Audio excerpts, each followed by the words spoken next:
Estábamos diciendo entonces, haciendo una recapitulación, vamos a retomar la hoja de atrás, pero la hoja de la semana pasada, pero la parte de atrás, la que dice en la espalda, hoja número 2.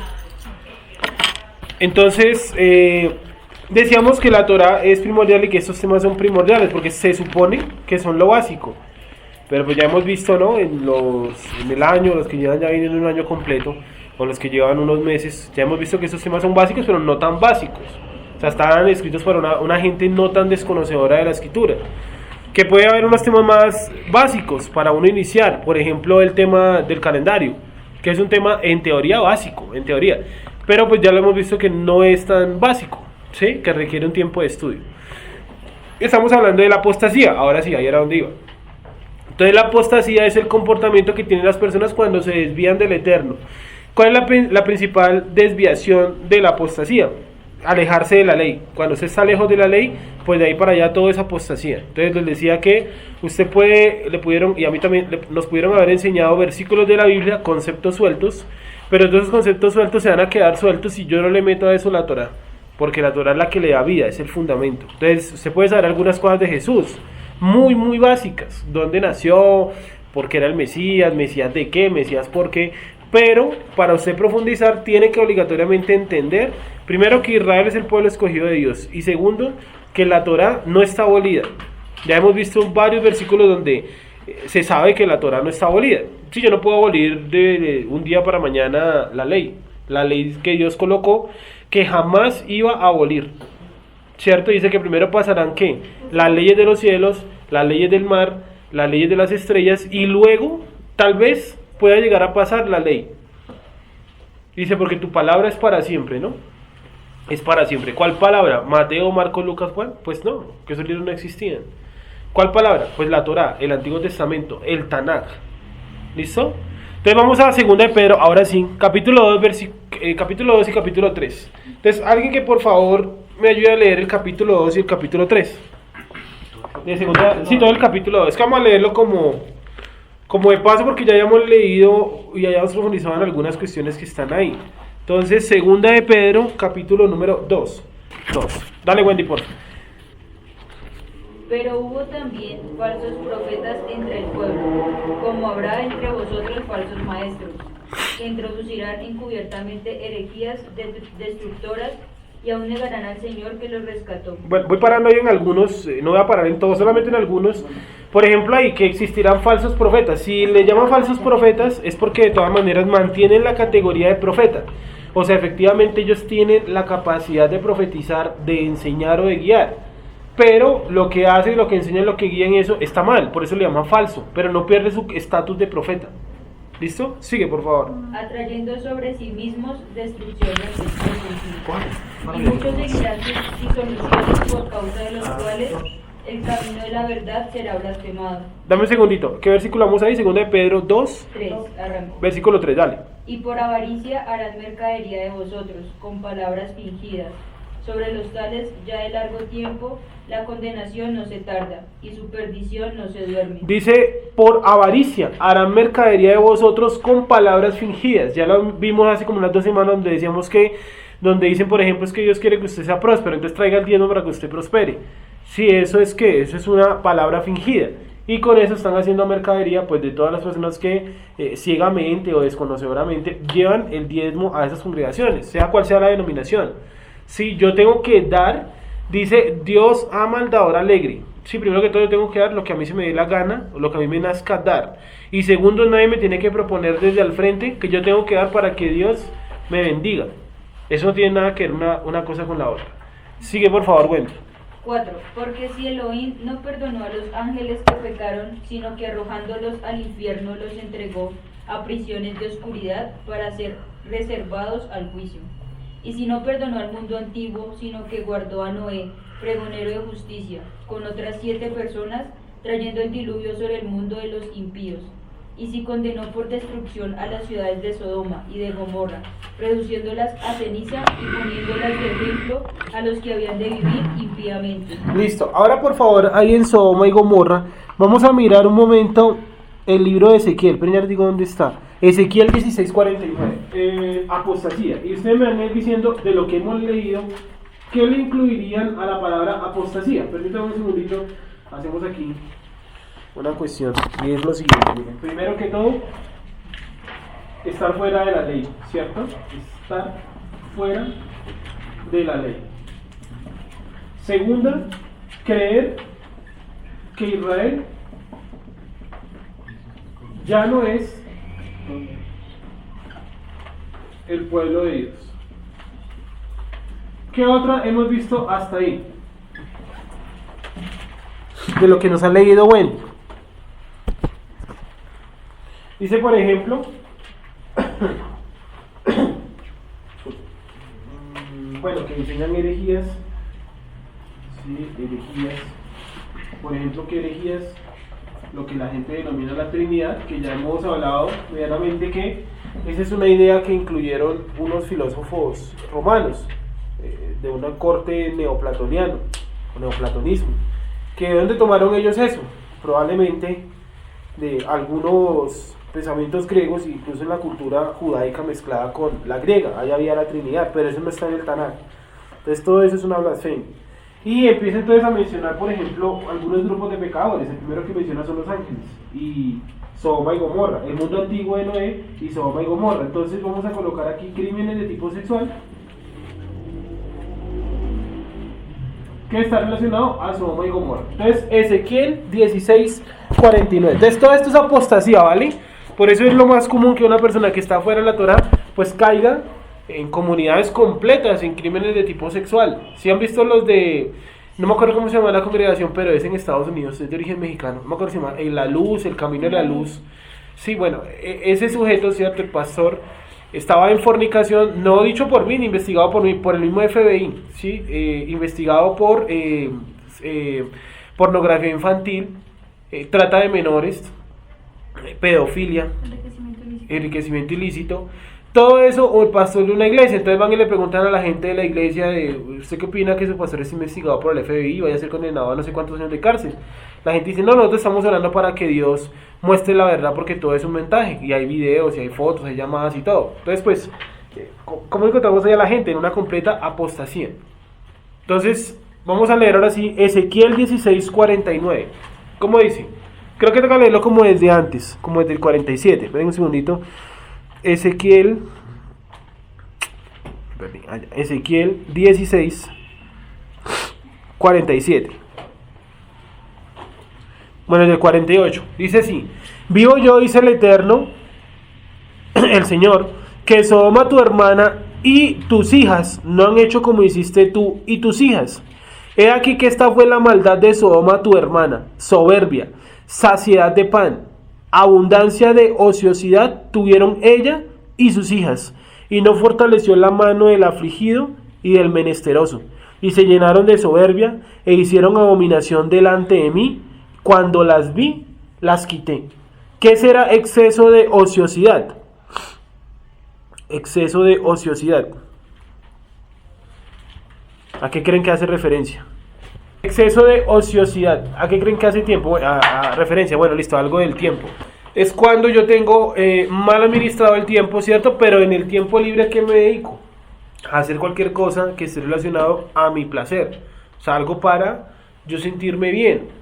Entonces a mí me causa asombro, ¿no? Que muchísima gente ha interpretado las iglesias, los templos, como sea, como centros de diversión. Entonces tienen que ir tienen que ir para que los diviertan. Sí, entonces en la iglesia, ¿en qué se encargan? De divertirlos. Bueno, no en todas, en la mayoría. ¿Qué hacen? Les montan un show de baile, luces, mejor dicho, los mejores instrumentos, los mejores músicos, ¿sí?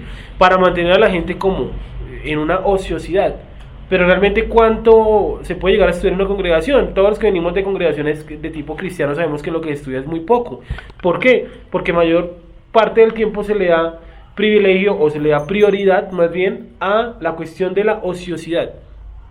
¿Sí? Entonces vamos a hacer dinámicas, vamos a hacer cuestiones para romper el hielo, vamos a hacer cuestiones para divertirnos, para que los muchachos se sientan cómodos. No se trata de sentirse cómodo o sentirse incómodo, se trata de que la gente estudie la escritura. Sí, entonces exceso de ociosidad. Entonces, por lo tanto, eso también va a ser parte de la apostasía. Crimen de tipo sexual, todo lo relacionado a Sodoma y Gomorra, porque Sodoma y Gomorra no fue solo destruida por, como lo vemos en Ezequiel, por cuestiones de sexualidad. Este hace énfasis en Sodoma nomás, no coloca Gomorra. Dice abundancia de pan, saciedad de pan, ya, abundancia de sociedad, y no fortaleció la mano del afligido y del menesteroso. Entonces lo que se recoge o lo que da la comunidad no se utiliza ni siquiera para la comunidad, sino para enriquecer a determinados bolsillos dentro de la misma congregación. Eso está mal, porque dentro de la comunidad dice la escritura: los pobres siempre los tendréis con ustedes. Siempre es siempre. Y en todas las comunidades, sea cual sea, siempre hay personas que tienen necesidad. Entonces ellos deberían ser como la prioridad. Pablo por allá coloca incluso algunos como reglamentos internos para las congregaciones, donde dice: miren, las viudas hay que tener tanta edad, sostenerlas, el huérfano, el menesteroso, el extranjero. Pero pues obviamente nada de eso se hace en la actualidad. Entonces todo eso pertenece al gran grupo o a la gran corriente llamada apostasía. Si ustedes colocan apostasía en YouTube, pues les van a salir un montón de gente predicando bobadas, barbaridades de la escritura, haciendo cosas ilógicas en el templo, en lo que ellos llaman templo, en las iglesias, ¿cierto? Haciendo, por ejemplo, falsas sanidades, falsos milagros, haciendo show. Sí, todo eso es apostasía, pero hay que mirarlo más allá. La raíz de toda la apostasía está acá, estar fuera de la ley. Una vez tú o yo estamos fuera de la ley, pues inmediatamente estamos como en apostasía. Porque acuérdense que la palabra apostasía, ¿qué es? Estar fuera de la verdad. Ahí está en la parte 1 de la hoja, están estas definiciones, pero no lo vamos a ver ahorita, que ya lo vimos la semana pasada. Entonces sigue leyendo por favor, Wendy, en 2 de Pedro 2, devolvámonos a 2 de Pedro 2. 7.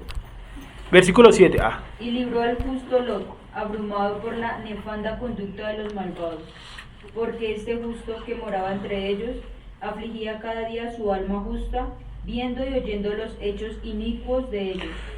Sí, me parece como si uno lee esas versiones así, parece como si él se diera latigazos, como que él se, ¿cómo dice ahí? Se afligía, sí, como que él mismo se infligía dolor. No, es que el comportamiento alejado de la Torah de nosotros, ¿qué causa? Un dolor. Sí, no necesito yo estar llorando porque la gente está en apostasía, pero de todas maneras eso causa un dolor. Primero, que el pueblo está desviado, y segundo, que la cantidad de barbaridades que se ven es impresionante. Y ahora piensen ustedes cada uno en sus vidas. Cuando un día, hace determinada cantidad de años, yo me di cuenta que no sabía absolutamente nada de nada, que todo lo que me habían enseñado estaba mal en la llamada iglesia, pues ¿cómo creen que yo me sentí? ¿Feliz? No, hubo cierta aflicción. Y entonces, ¿yo quién soy? Fue mi primera pregunta. ¿Quién soy yo para Dios? ¿Y será que me tengo que convertir al judaísmo? ¿Será que tengo que seguir yendo a la iglesia? ¿Quién soy yo? Sí, pero fue lo primero que me surgió, porque yo me di cuenta que en mi caso no sabía absolutamente nada, y lo que me habían enseñado durante tantos años, el 90% o incluso más, era casi todo mentira o estaba mal. Sí, eso causa un dolor, una aflicción. O a quien le causó felicidad darse cuenta que de pronto lo que creía saber de Dios estaba muy lejos de lo que dice la escritura, y cargando cada 8 días ese libro, por lo menos en mi caso. Sí, uno lo leía entre semana y todo, pero uno no entendía, no tenía esa chispa divina. Entonces cuando uno se da cuenta, cuando Dios le da ese toque o esa chispa, y uno mira hacia atrás, uno dice: no, yo he estado, es que, perdiendo el tiempo. Sí, porque estoy lejos de ¿qué? De la Torah. Sigamos. 9.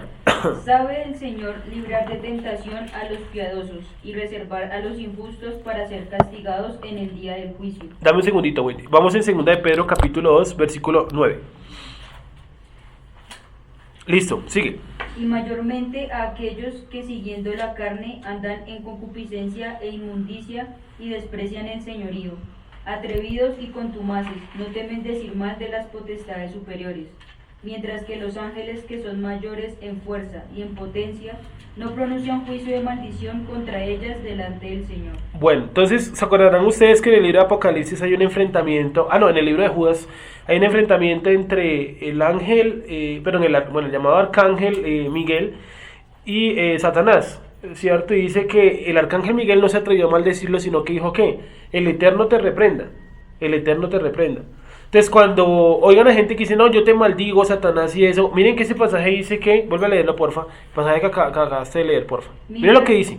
Mientras que los ángeles, que son mayores en fuerza y en potencia, no pronuncian juicio de maldición contra ellas delante del Señor. ¿Sí? O sea, ni siquiera el arcángel Miguel se atrevió a insultar a Satanás. Dijo, el Eterno te reprenda, pero nunca le dijo, yo te ato, te ligo y te encadeno en el nombre del Señor Jesucristo y te mando a la fosa más profunda del infierno, ¿cierto? O despreciable ser con cola, con... Sí, no dijo nada de eso. Dijo, el Señor te reprenda.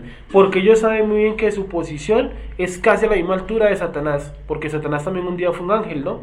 Un querubín, dice por el libro de Ezequiel.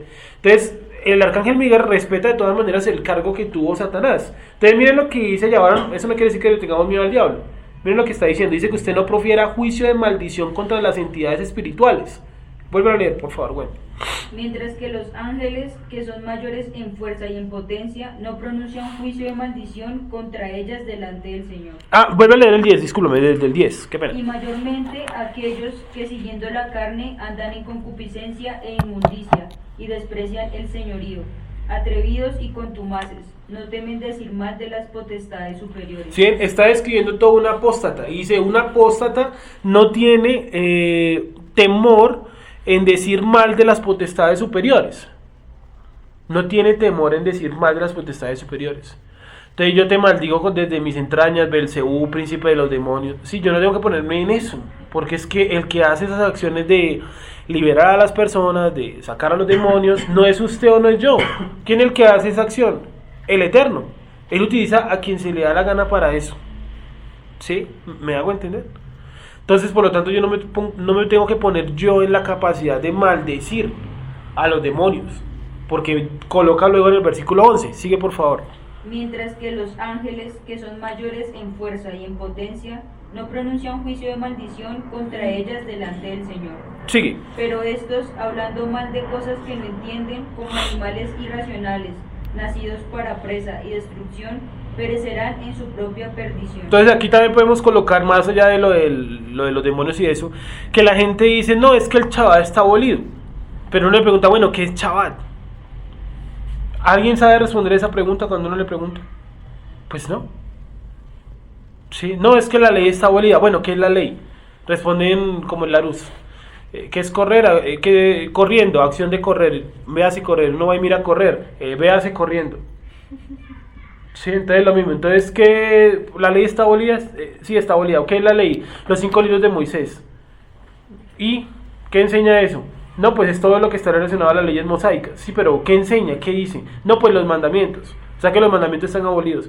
Sí, pero los 10 mandamientos no. Entonces lo de siempre. Las preguntas tontas que nosotros siempre les hacemos. Si la ley está abolida, ¿yo puedo tener relaciones sexuales con un animal? No, porque eso está mal. Bueno, ¿dónde dice que esté mal? No, en Levítico está. ¿Eso dónde está? En la ley. ¿Sí? Entonces es siempre una encerrona. ¿Por qué? Porque la gente dice que hablan mal de cosas que no entienden.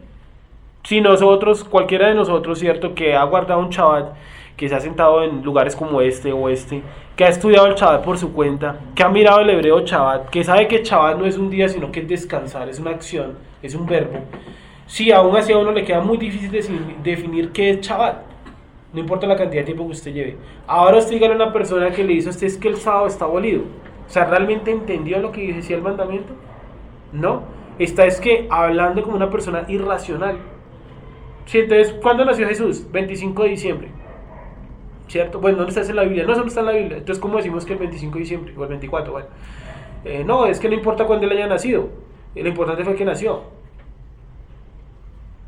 Sí. Entonces, eso es un acto que irracional. La irracionalidad es negar el conocimiento. O sea, es decir, no, lo que usted sabe o lo que dice la escritura, lo que dice la ciencia, todo eso no sirve para nada. Es lo que yo creo. ¿Qué vale más, lo que yo creo o lo que dice la escritura? Pues lo que dice la escritura, ¿sí o no? Y si la escritura no dice ni sábado ni domingo, entonces toca ponerse a investigar. Porque la escritura no dice ni sábado ni domingo ni lunes, dice día de reposo, día séptimo. Entonces yo mirar desde dónde se cuentan los días, cómo se cuentan. Eso es racionalidad. Pero cuando a mí me dicen, por ejemplo, no, haga tal cosa, haga tal acción y yo la hago, y nunca me pregunto por qué. Sí, ¿por qué? Yo tengo que saber por qué. Porque eso es racionalidad. Sigamos leyendo, bueno.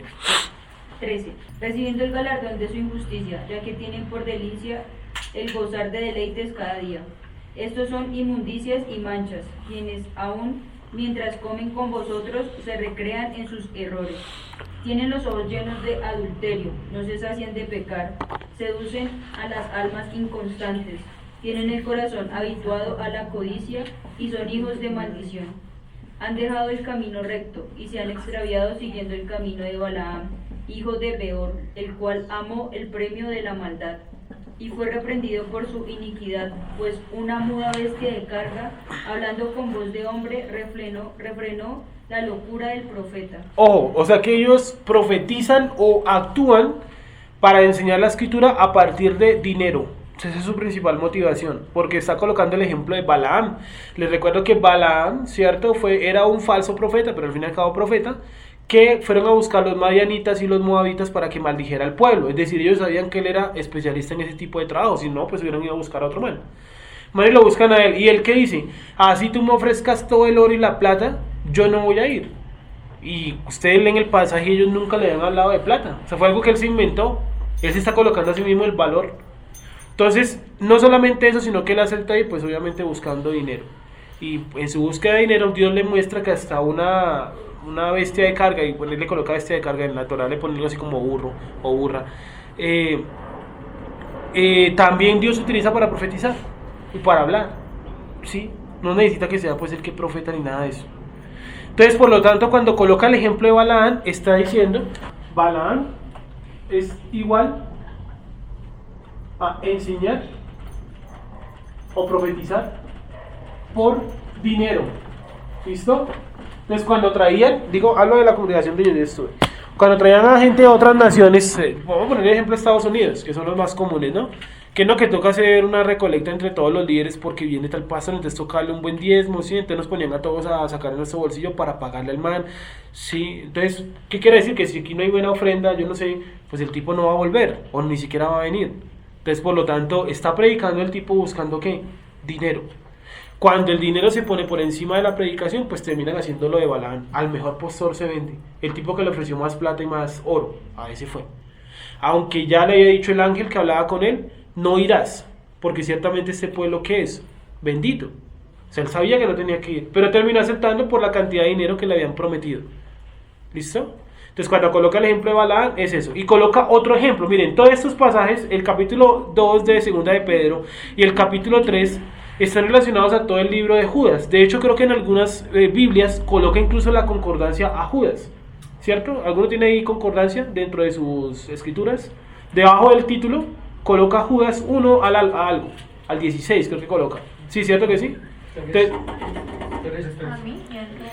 Entonces, ¿se dan cuenta? Esa concordancia que pone, porque usted va y lee Judas, que no lo vamos a leer en este momento, pero en la hoja está citado, para que usted lo mire allá del 1 hasta el 10, bueno, hasta el 3, hasta el 16.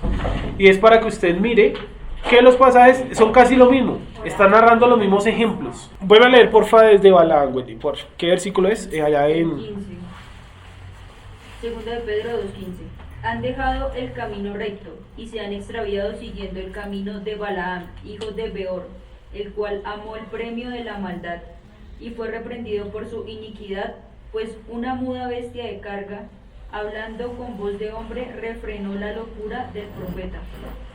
Estos son fuentes sin agua y nubes empujadas por la tormenta, para los cuales la más densa oscuridad está reservada para siempre. Fuente sin agua. Acuérdense que el agua es un símil de la Torah. O sea, es gente que enseña, pero que no parte de la Torah. Por lo tanto, su enseñanza pues es así de nada, como una nube que no tiene agua para llover. Sigue. Pues hablando palabras infladas y vanas, seducen con concupiscencias de la carne y disoluciones a los que verdaderamente habían huido de los que viven en error. Palabras vanas, colocarlo bien grande, infladas. Sí, cuando usted le dicen es que Dios a usted lo hizo para ser próspero, ¿cierto? La mentalidad del reino de Dios, para que usted sea bendecido y todas esas mentiras, pues todo eso no tiene ningún sentido.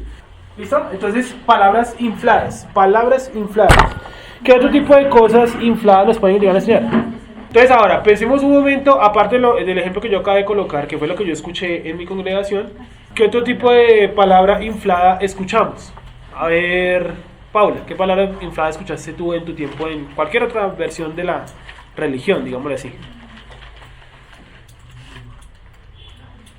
¿Qué te decían o qué escuchaste tú que dijeras, no, esto es muy inflado, esto infla a la gente? Que los pastores no pecan en el lugar. Eso es lo que inflado, ¿cierto? O sea, imagínense lo que le enseñaba, bueno, de pronto no se le enseñaba a ella, pero lo que ella escuchó, y es que los pastores no pecan, sino que ellos solamente cometen errores. Fue algo que enseñaron en su congregación. Entonces, ¿eso es algo inflado? Claro, porque el texto dice, todos están destituidos de la gloria de Dios. Y no solamente, no es el único. Dice, por cuanto todos pecaron, bueno, dice, porque he recorrido la tierra, no he encontrado a uno, ni uno justo, ni uno que se pare delante de la brecha. ¿Sí? Entonces, todo eso que sea contra la escritura es una palabra inflada. ¿Qué otra cuestión inflada nos enseñaron? Por ejemplo, coloco el ejemplo de lo que yo escuché. Y es que decían, que Juan Pablo es testigo de eso, que dijeron que Patio Bonito era la tierra prometida del Señor. Entonces que esto iba a estar próspero porque esto era prácticamente la nueva Jerusalén. Sí, eso es una palabra inflada. ¿Eso es para qué? Para captar votos para un tipo que se lanzó de edil. Ese era el trasfondo de la predicación. Entonces el de edil decía, pues como cualquier político, ningún político dice, no, yo voy a mejorar el barrio. Sería muy estúpido. El tipo está diciendo que él va a mejorar y que va a hacer esto y aquello. Pues la pastora la ayudó y le dijo, sí, porque como Patio Bonito es la tierra prometida. Sí, pues genial. Sí, entonces nos tocaría a todos guardar acá el año de Shemitah, el jubileo. Sí, ella cree que la tierra prometida es porque da frutos de unos tamaños abismales. No, es porque la tierra también tiene su ley. ¿Sí? ¿Listo? ¿Estamos claros hasta ahí? Sigamos, Wendy, por favor. 19. Les prometen libertad y son ellos mismos esclavos de corrupción, porque el que es vencido por alguno es hecho esclavo del que lo venció. Ciertamente, si habiéndose ellos escapado de las contaminaciones del mundo, por el conocimiento del Señor y Salvador Joshua, enredándose otra vez en ellas, son vencidos. Su postrer estado viene a ser peor que el primero. O sea, está colocando el ejemplo de los nuevos creyentes, que gente que está de pronto tratando de salir de sus pecados y tratando de pronto de alejarse de sus inclinaciones, y reciben este tipo de enseñanzas y van a terminar nuevamente que sometidos de lo que ellos vienen huyendo. Y dice, su estado viene a ser que, su postre estado viene a ser peor. Pero las personas que son que, como principalmente nuevas, que son mal enseñadas. ¿Listo? Si usted coge a una persona, si en el culto, bueno, en la reunión donde yo estaba ese día, hay una persona nueva y le dicen que Patio Bonito es la tierra prometida, yo no sé en su cabeza qué puede generar eso. Sí, puede generar un montón de cosas. Y nada está cercano a la escritura. ¿Dónde dice la escritura que Patio Bonito o X lugar sea la tierra prometida? No, la tierra prometida está allá en Oriente Medio, desde el río Nilo hasta el río Éufrates. Eso fue lo que lo prometieron a nuestro patriarca.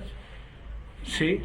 No dice desde el río Bogotá allá hasta el río, no sé cuál será, hasta el Caño de las Américas acá. Sí, ojalá dijera eso. Ya estaríamos en la tierra prometida. No lo dice. Sigue leyendo, por favor, Wendy. Porque mejor les hubiera sido no haber conocido el camino de la justicia, que después de haberlo conocido, volverse atrás del santo mandamiento que les fue dado.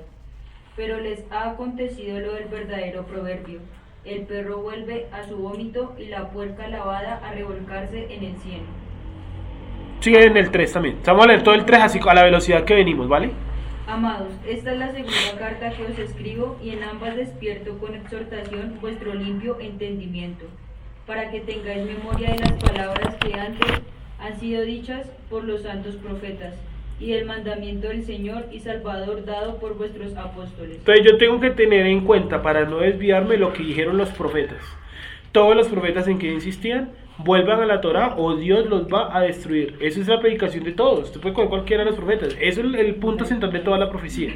La profecía no es para decirle a usted que algo bonito va a pasar. No. Casi siempre la profecía que incluye destrucción. ¿Por qué? Porque se alejaron o porque nos alejamos más bien de la Torá. Sigue. Sabiendo primero esto, que en los postreros días vendrán burladores, andando según sus propias concupiscencias. Ojo, esa es otra característica. Yo estoy colocando algunas que vamos leyendo porque en la hoja hay más. Y usted, si hace el ejercicio, pues va a encontrar de pronto más características. Entonces, como una generalidad. Burladores. Sigue. Y diciendo, ¿dónde está la promesa de su advenimiento? Porque desde el día en que los padres durmieron, todas las cosas permanecen así como desde el principio de la creación. Estos ignoran voluntariamente que en el tiempo antiguo fueron hechos por la palabra de Elohim los cielos y también la tierra, que proviene del agua y por el agua subsiste. Por lo cual el mundo de entonces pereció anegado en agua. Pero los cielos y la tierra que existen ahora están reservados por la misma palabra, guardados para el fuego en el día del juicio y de la perdición de los hombres impíos. Mas, oh amados, no ignoréis esto, que para con el Señor un día es como 1000 años, y 1000 años como un día. Ojo, ahí viene un versículo clave. El Señor, sigue. El Señor no retarda su promesa. Sí, no retarda su promesa. No retarda su promesa. Es decir, lo que está profetizado en el Tanakh, y en la Torah también hay profecías, no se tarda. Simplemente es que para usted, ¿cierto? Puede estar tardándose. Pero en los tiempos de Dios, como la frase que todo el mundo utiliza, los tiempos de Dios son perfectos, sí. Pero eso no aplica para un trabajo ni nada de eso, sino para el universo completo. Él tiene el tiempo exacto del cumplimiento de las profecías. Está todo ligado, además de eso, a movimientos espaciales, a movimientos climáticos, a movimientos históricos, ¿sí? No es como que la profecía ya está por cumplirse y mañana puede venir Jesús, no. Tiene que primero que ocurrir un montón de eventos previos. Entre estos estamos viendo la apostasía. Sí, ya después incluiremos otro, donde dice, por ejemplo, que el sol no dará su luz. Sí, como si fuera una especie de eclipse. Pero vuelvo y les repito, eclipses solares hay todos los años. Entonces tiene que ser algo más que un eclipse. Porque si no, entonces todos los años andaríamos en vilo de que Jesús puede venir en cualquier momento. Y nosotros sabemos que no es así. Uno de los principales objetivos de esta clase es que todos nos saquemos de la cabeza el pensamiento que nos metieron que Jesús puede venir en cualquier momento. No, porque primero se tienen que cumplir algunas cuestiones. Principal, la apostasía.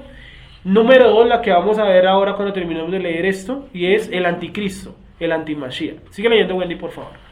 Según algunos la tienen por tardanza, sino que es paciente para con nosotros, no queriendo que ninguno perezca, sino que todos procedan al arrepentimiento. Pero el día del Señor vendrá como ladrón en la noche, en el cual los cielos pasarán con grande estruendo, y los elementos ardiendo serán deshechos, y la tierra y las obras que en ella hay serán quemadas, puesto que todas estas cosas han de ser deshechas. Como no debéis vosotros andar en santa y piadosa manera de vivir, esperando y apresurándoos para la venida del día de Elohim, en el cual los cielos encendiéndose serán deshechos, y los elementos siendo quemados se fundirán. Entonces, en 3 versículos continuos coloca que la tierra está reservada para el día del juicio pasar por fuego. Ha colocado 3 veces la misma afirmación de diferentes formas. Es un tema que vamos a tener ahí en remojo para cuando y vayamos avanzando después del anticristo, retomamos algunos de estos pasajes. Pero por lo menos ya está más o menos incluido en el tema. Sigue.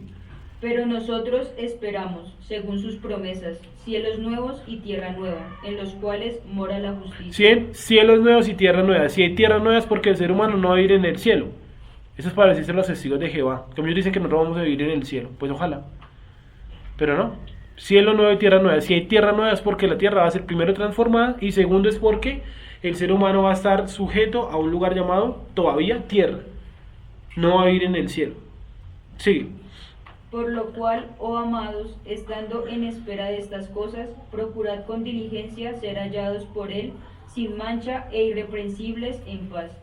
Y tened entendido que la paciencia de nuestro Señor es para salvación, como también nuestro amado hermano Pablo, según la sabiduría que le ha sido dada, os ha escrito, casi en todas sus epístolas, hablando en ellas de estas cosas, entre las cuales hay algunas difíciles de entender. Algunas difíciles de entender. Se está diciendo que las cartas escritas por Pablo no son cosas sencillas, son cosas complicadas y difíciles de entender. Y miren a quién se le dificulta más. Dice, las cuales los indoctos. ¿Qué significa la palabra indocto? Indocto. Alguien que no sabe la ley. No tiene instrucción. Alguien que no tiene instrucción. Sí, alguien que no tiene instrucción. ¿Me hice entender? Las cuales los indoctos y qué más? E inconstantes tuercen. Indoctos e inconstantes tuercen. ¿Pero qué es lo que tuercen? Las cartas de Pablo. Las cartas de Pablo. Entonces, si usted y yo somos indoctos, ¿qué es lo que vamos a tratar de hacer? Torcer o malinterpretar las cartas de Pablo. Porque lo que Pablo está... otras escrituras. Sí, también, ya vamos para allá. Sí, entonces, si nosotros somos indoctos, es decir, no tenemos ley, lo más probable es que estemos desviando las cartas de Pablo. ¿Listo? Porque en las cartas de Pablo hay mucha información compleja que lo que Pablo está tratando es de darle una vuelta al mundo completo, completísimo, para llegar a la conclusión que usted, como nuevo creyente, tiene que cumplir la ley. ¿Sí? Pero como la vuelta es tan larga, en esa vuelta que Pablo le da, cualquiera de nosotros se puede quedar. No más en el libro de Romanos, toda la vuelta que le da usted por la historia de Israel, la elección, la predestinación, dándole toda la vuelta por Esaú, por Isaac, para llegar a su hostia y decirle, mire, usted hace parte del pueblo de Israel. Es una vuelta muy larga, y en esa vuelta tan larga, cualquiera de nosotros se puede quedar, y cualquiera de nosotros se quedó en el principio, en años anteriores, en nuestra vida. ¿Sí? Porque las cartas de Pablo son complejas, no leamos la carta de Filemón como si eso fuera facilito, ¿sí?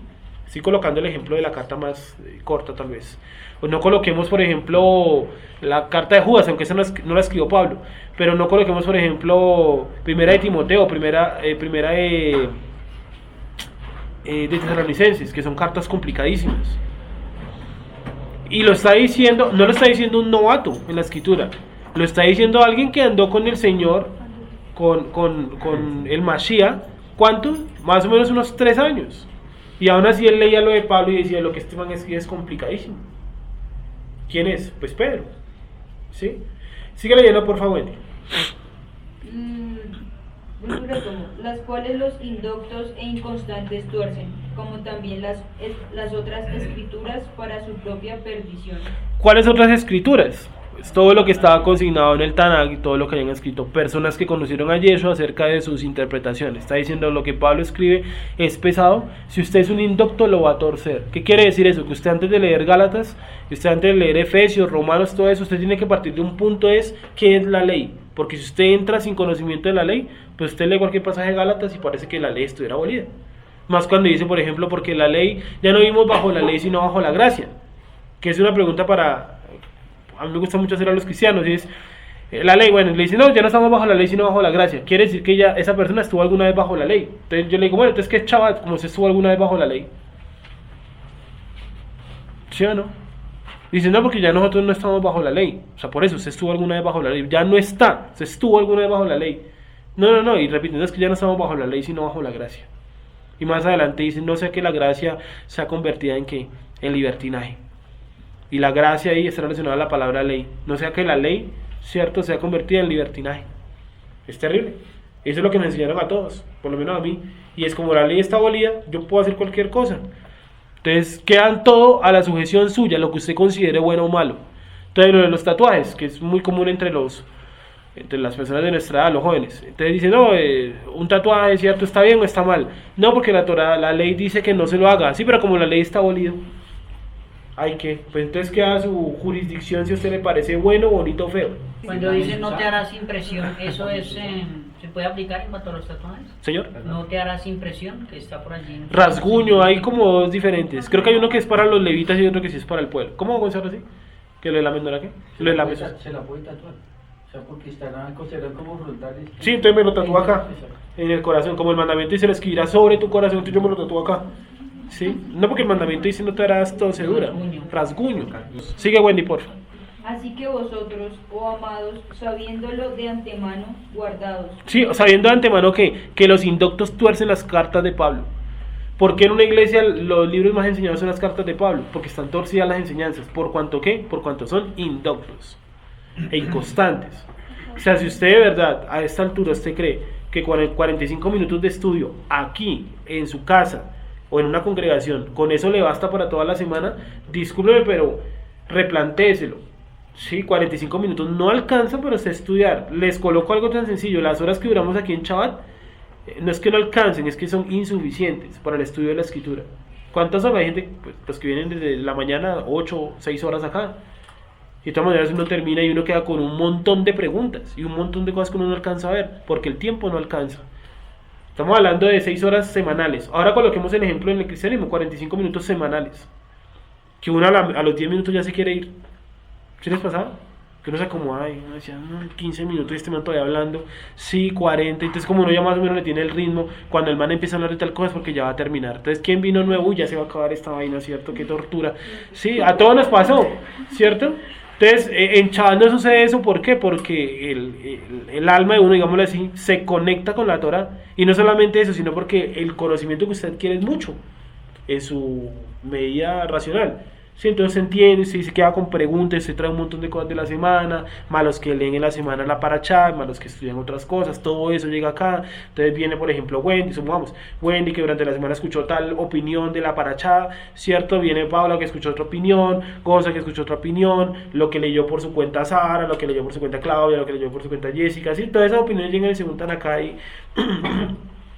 todos que aprendemos todos con todos y todos aprendemos de la Torah y lo que nos atañe esa semana a estudiar, ¿sí? Pero ustedes sientan 45 minutos y la charla siempre es lo mismo. ¿Por qué tenemos que empezar como hijos de Dios? ¿Sí? Entonces le cambian el título. Tú eres un verdadero hijo de Dios. Tu mente tiene que ser como la de un hijo de Dios. Sí, es diferentes títulos, ¿sí? Allá, por ejemplo, donde yo asistía, un mes antes de la prima de mitad de año, colocaban todas las enseñanzas en relación al diezmo, porque a mitad de año recogían algo llamado la semilla. Bueno, no es la semilla, pero la siembra, ¿sí? Entonces vamos a hablar sobre la prosperidad. ¿Por qué yo tengo que ser próspero? ¿Por qué Dios quiere que yo sea próspero? ¿Usted por qué tiene que ser próspero? Todo es lo mismo. Porque si Dios es rico y yo soy hijo de Dios, pues no. Si eres el dueño de la plata y el oro, ¿por qué yo no puedo tener esa plata y ese oro? Sí, pregúntese usted, le dicen. Si no se trata de preguntar, se trata de estudiar. Entonces sigue, Wendy, por favor, para rematar ya ese pasaje y pasar ahora hacia el anticristo. No sea que arrastrados por el error de los inicuos caigáis de vuestra firmeza. Sí, está hablando todo en relación a las personas que son indoctas o inconstantes. Vamos en el versículo 17 al final. Sí. Porque ¿qué es lo que más se ha desviado en la actualidad? Las cartas paulinas. Porque la gente piensa que por ahí es una puerta abierta a decir que la Torah está abolida. Y resulta que Pablo dice en varios pasajes que él es que judío de judíos, más celoso de la ley y de las tradiciones que sus contemporáneos. Entonces, si él dice eso, yo tengo que preguntarme, pero ¿cómo es que este man es más celoso de las tradiciones y de la ley? Porque lo que él está escribiendo son cosas pesadas, no son cosas sencillas. Hasta sus saludos. Agradecemos al Señor, no sé qué, a su Padre y Dios, cierto que está por encima de todo. Solamente con sus entradas ya está tirando como un montón de doctrinas que hoy en día están ahí activas. Por ejemplo, la Trinidad. Casi cualquier introducción de libros de Pablo tumba la Trinidad. Porque él empieza dando gracias a quién?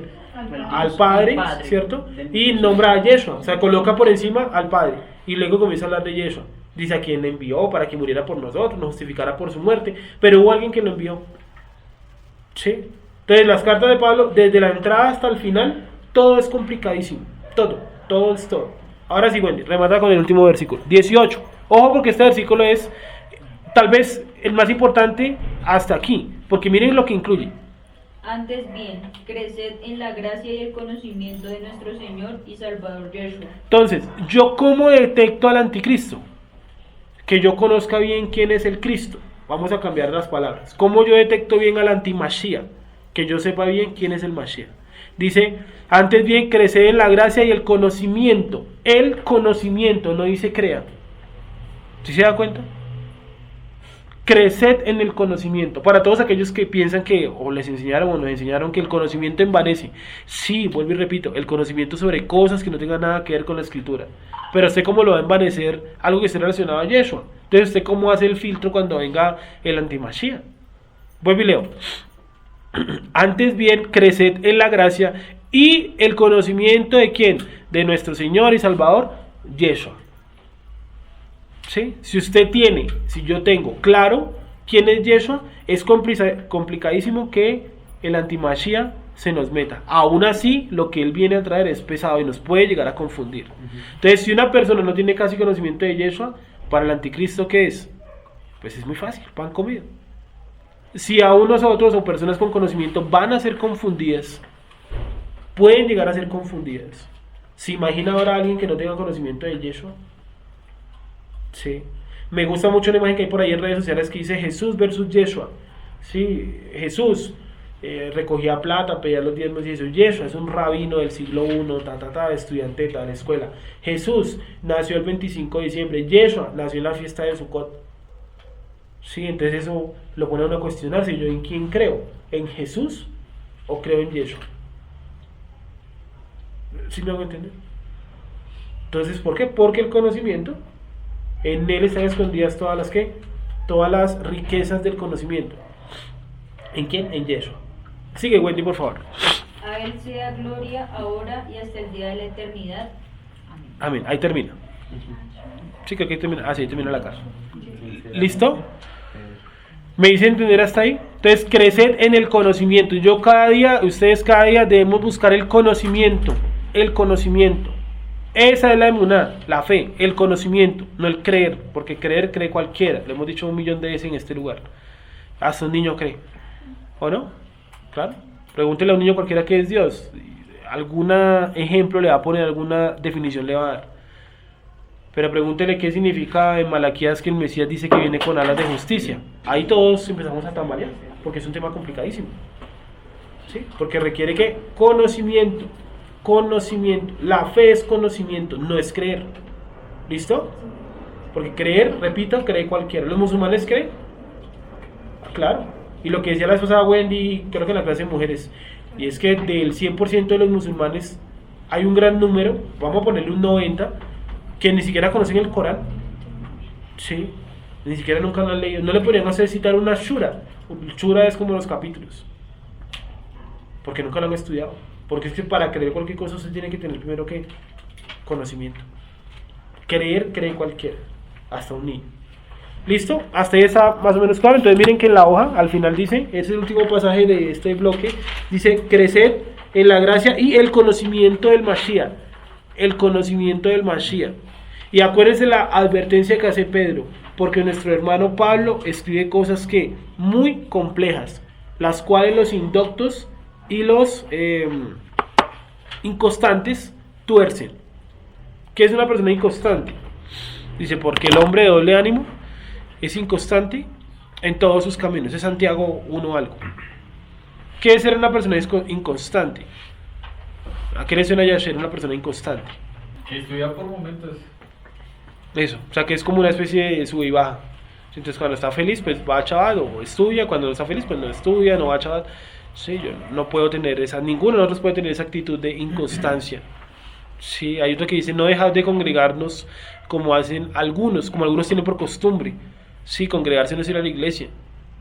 ¿Qué es congregarse? Es reunirse para estudiar. Lo que hacen en una iglesia es todo menos estudiar. Es increíble, pero así es. ¿Listo? Entonces vamos ahora sí a remontarnos nuevamente al último bloque que está acá, que es lo que ya hemos visto. Entonces, uno de los grandes elementos de la apostasía es el número 2 en esta lista de acá, no porque sea el segundo en importancia, simplemente el número 2. Y es creer que Israel no es el pueblo de Dios. Entonces decimos que Israel atravesó por 3 momentos. Primero, la elección de Israel. Segundo, la destrucción de Israel. Y tercero, la restauración. En este momento, ¿en cuál de las 3 estamos?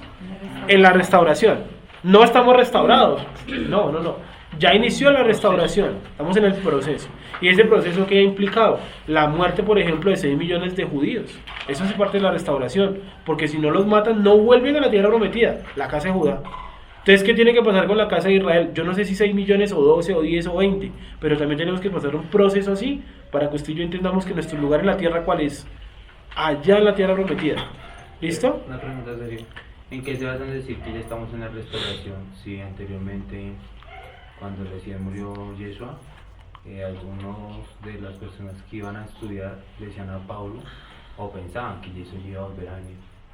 Incluso hay algunos textos en los que ellos Sí, consideran que... hasta Pablo dicen, porque el tiempo de la venida ya está cerca. Entonces, ¿en qué se basa? O más bien la pregunta, ¿cuánto dura ese proceso de restauración? Ya, bueno, la semana anterior decíamos que según el libro de Oseas, ¿no? Dice que Él nos dará vida durante ¿cuántos días? 3 días. Durante 2 días. Y al tercer día nos resucitará. Quiere decir que desde que Yeshua murió hasta su venida hay más o menos un espacio de ¿cuántos milenios? O sea, De cada día 3 es un milenios, día. exacto. Cada milenio Cada es día un es un día. día. Ahí lo leímos también, ¿sí?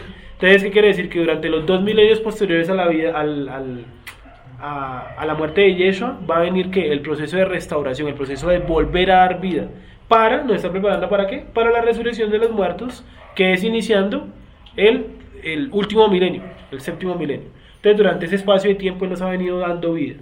Cuando Yeshua resucita, ya lo decíamos también la semana pasada, que es lo primero que le preguntan los discípulos: ¿cuándo restaurarás el reino de Israel? O sea, ellos también habían entendido que Israel ya había empezado su etapa de restauración y que la restauración primeramente antes de ser física tenía que ser espiritual, porque si fuera física pues ya estaríamos todos allá, y luego entonces nos estarían enseñando a todos la Torá allá. No, es primero espiritual y luego trasciende a lo físico. ¿Qué esperaban la élite judía de esa época? Un Mesías que viniera ¿con qué? Con arco y con espada a liberarlos del yugo romano. Entonces por eso algunos, no todos, decidieron no creer en Yeshua, porque decían, pero ¿cómo alguien nació en Galilea, como un nazareno, como un tipo que es hijo de un carpintero o un cantero, ¿cierto?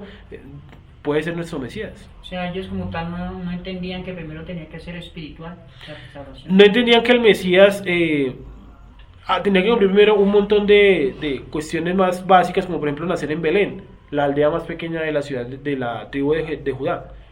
Sí, ellos esperaban que naciera con toda la pompa, etcétera. Entonces, y no estoy hablando de todos los judíos, hablo solamente de algunos de ellos que decidieron no creer, que están todos relacionados a la secta llamada los saduceos, la gran mayoría. Porque en el libro de Hechos dice, mirad cuántos millares de judíos en el mundo han creído que Jesús es el Mashiach. Millares, no dice cientos, dicen millares. ¿Sí? ¿Listo? ¿Hemos entendido hasta ahí? Entonces, restauración de Israel. Y para eso solamente vamos a leer este pasaje para cerrar este tema de la restauración de Israel. Y es Oseas 1:7, por favor. Oseas 1:7. Sí, incluso en Lucas 24:21, ahí, cuando Jesús resucita y van por el camino de Maús, hay uno de los discípulos que le dice, nosotros pensamos que era el que había de redimir a Israel. O sea, ellos también, algunos habían pensado que la redención era como primero física y después espiritual. Es primero espiritual y después física. Sí, nosotros en este momento estamos en una restauración espiritual para terminar en una restauración física, habitar allá la tierra. De nada nos serviría a nosotros irnos ahorita, por ejemplo, hace 6 años, 8 años, coloco de ejemplo mi vida, cuando yo pensaba que Jesucristo había nacido en Navidad. No, porque yo hubiera sido contado como un pagano más allá en la tierra. Sí, ahora que ha pasado el tiempo y que hemos podido estudiar durante todos estos años la Torá, ahora medianamente entiendo que la tierra prometida ¿cuál es? Es allá, y que mi posición o nuestra posición es en donde, allá. No creamos que somos los únicos que estudiamos y hacemos esto. ¿Cómo es que le llaman a ese proceso? Geulá, no. Eso tiene como un nombre, ¿no? Bueno, diáspora es estar fuera, pero el proceso de retornar, ¿cómo se llama ese proceso? La Geulá. ¿No? ¿Cómo se llama ese proceso? ¿Cuál? Aliyah, pero es la conversión. No, hay uno que uno vuelve. Eso tiene, creo que es... No me acuerdo en este momento. Teshua es arrepentirse, sí. Sí, bueno, hay otra palabra que utilizan mucho. Bueno, en fin, ese proceso de volver yo allá, sí, a la tierra prometida. Y mucha gente lo hace, ¿no? Comunidades completas se han ido a vivir allá y retornar. Y muchas dirigentes y todos de comunidades y que han renunciado pronto hasta sus puestos y ellos se han ido a vivir allá y eso está bien. Sí, eso está bien. Y creo que nuestro objetivo en esta generación, en la próxima o en las cercanas es también hacer lo mismo. Hacer un retorno completo y volver a la tierra de Israel. Sí, a la tierra de Israel, la tierra que Dios juró a nuestros padres, y que allá hay un pedazo que le corresponde a la tribu que usted pertenezca, yo no sé cuál, vamos a colocar que usted es de la tribu de Shimeón, cualquiera, la que se me venga a la cabeza, sí, allá hay un pedazo dado, estipulado a la tribu de Shimeón, ¿listo? Y nuestra conexión, y toda la escritura está ligada ¿a cuál tierra? ¿A Estados Unidos, en Nueva York? No, allá en Jerusalén. Sergio, pero entonces, Ciudad Santa. en ese caso, en algún momento es necesario que se nos revele a cada uno cuál es su tribu. Pues yo pienso que esto llega como hasta el final de los tiempos, porque dice que la Nueva Jerusalén tiene unas puertas, ¿no? Y que por cada tribu entra por una puerta. Entonces yo creo que hasta ese momento en toda la profecía es el único lugar donde le revela a las personas a qué tribu pertenece. ¿Y su nombre? Ya hemos dicho por ahora que no es una prioridad, no es que no sea importante, por ahora no es una prioridad, porque habría disputas, ¿sí o no? Vamos a suponer que aquí hay de la tribu de Leví, o sea, 100%, que sepamos, y que hay de la tribu de Judá, habría un problema grandísimo, porque los de Leví dirían que nosotros somos herederos del sacerdocio levítico, y los de Judá dirían no, porque nosotros somos los que gobernábamos en Israel. Entonces los de Dan y las demás tribus quedarían todos como, pues por debajo, un poco secundario, y no. Entonces por eso yo creo que Dios ha ocultado ese conocimiento hasta cuando llegue el momento exacto de revelar, que no es por ahora una prioridad. ¿Listo? Además no hay manera como de saberlo. Sí, ya sabemos que en España hay nacionalidad sefardita, ¿no? Pero por apellidos, ya sabemos que los apellidos, eso es muy subjetivo. Porque... Y no solamente por Sí. apellidos, porque tienen muchísimos más requisitos, el hecho de haber guardado la cultura, la tradición, la identidad, el idioma, la religión, No solamente el apellido, Sí. porque muchos tenemos apellidos sefarditas. Y pensemos, si uno mira la lista de apellidos y están todos. Sí, están todos los apellidos posibles y por haber. Pero por ejemplo, uno piensa en, por ejemplo, los apellidos patronímicos, o sea, los que terminan en EZ. Ramírez, hijo de Ramiro. ¿Cuántos Ramiros habían en el siglo XVI que colocaron a todos los indígenas que tenían a su cargo Ramírez? Vaya uno a saber, sin necesidad de que compartan lazos de sangre. Es decir, usted puede ser Ramírez y no compartir lazos de sangre con otros Ramírez, porque son apellidos que son así, patronímicos, dados por una persona.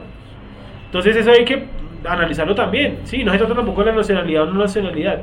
Se trata de que usted entienda que pertenece primero que todo a Israel.